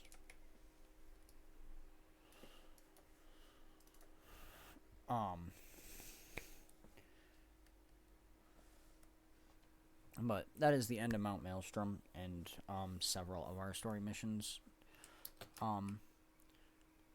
I may be back later for another shorter stream. I'm not sure. For now, I do have a couple of things I have to go take care of. So that is going to be it for now. As always, I appreciate anyone who stopped by and watched, viewed, anyone that checks out the VOD later or checks it out on YouTube. If you do want to see the previous parts of Tarle Streamer's adventures, they are all on my YouTube. There is a link on my channel to my YouTube. If you ever feel so inclined, there is also a link to donate on my page.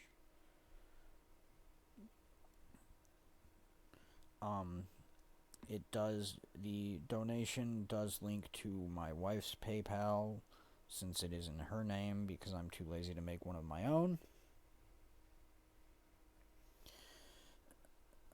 Other than that, I don't really have anything. Thank you again for everything, and I will hopefully see everyone next time, although I know no one's really actually here.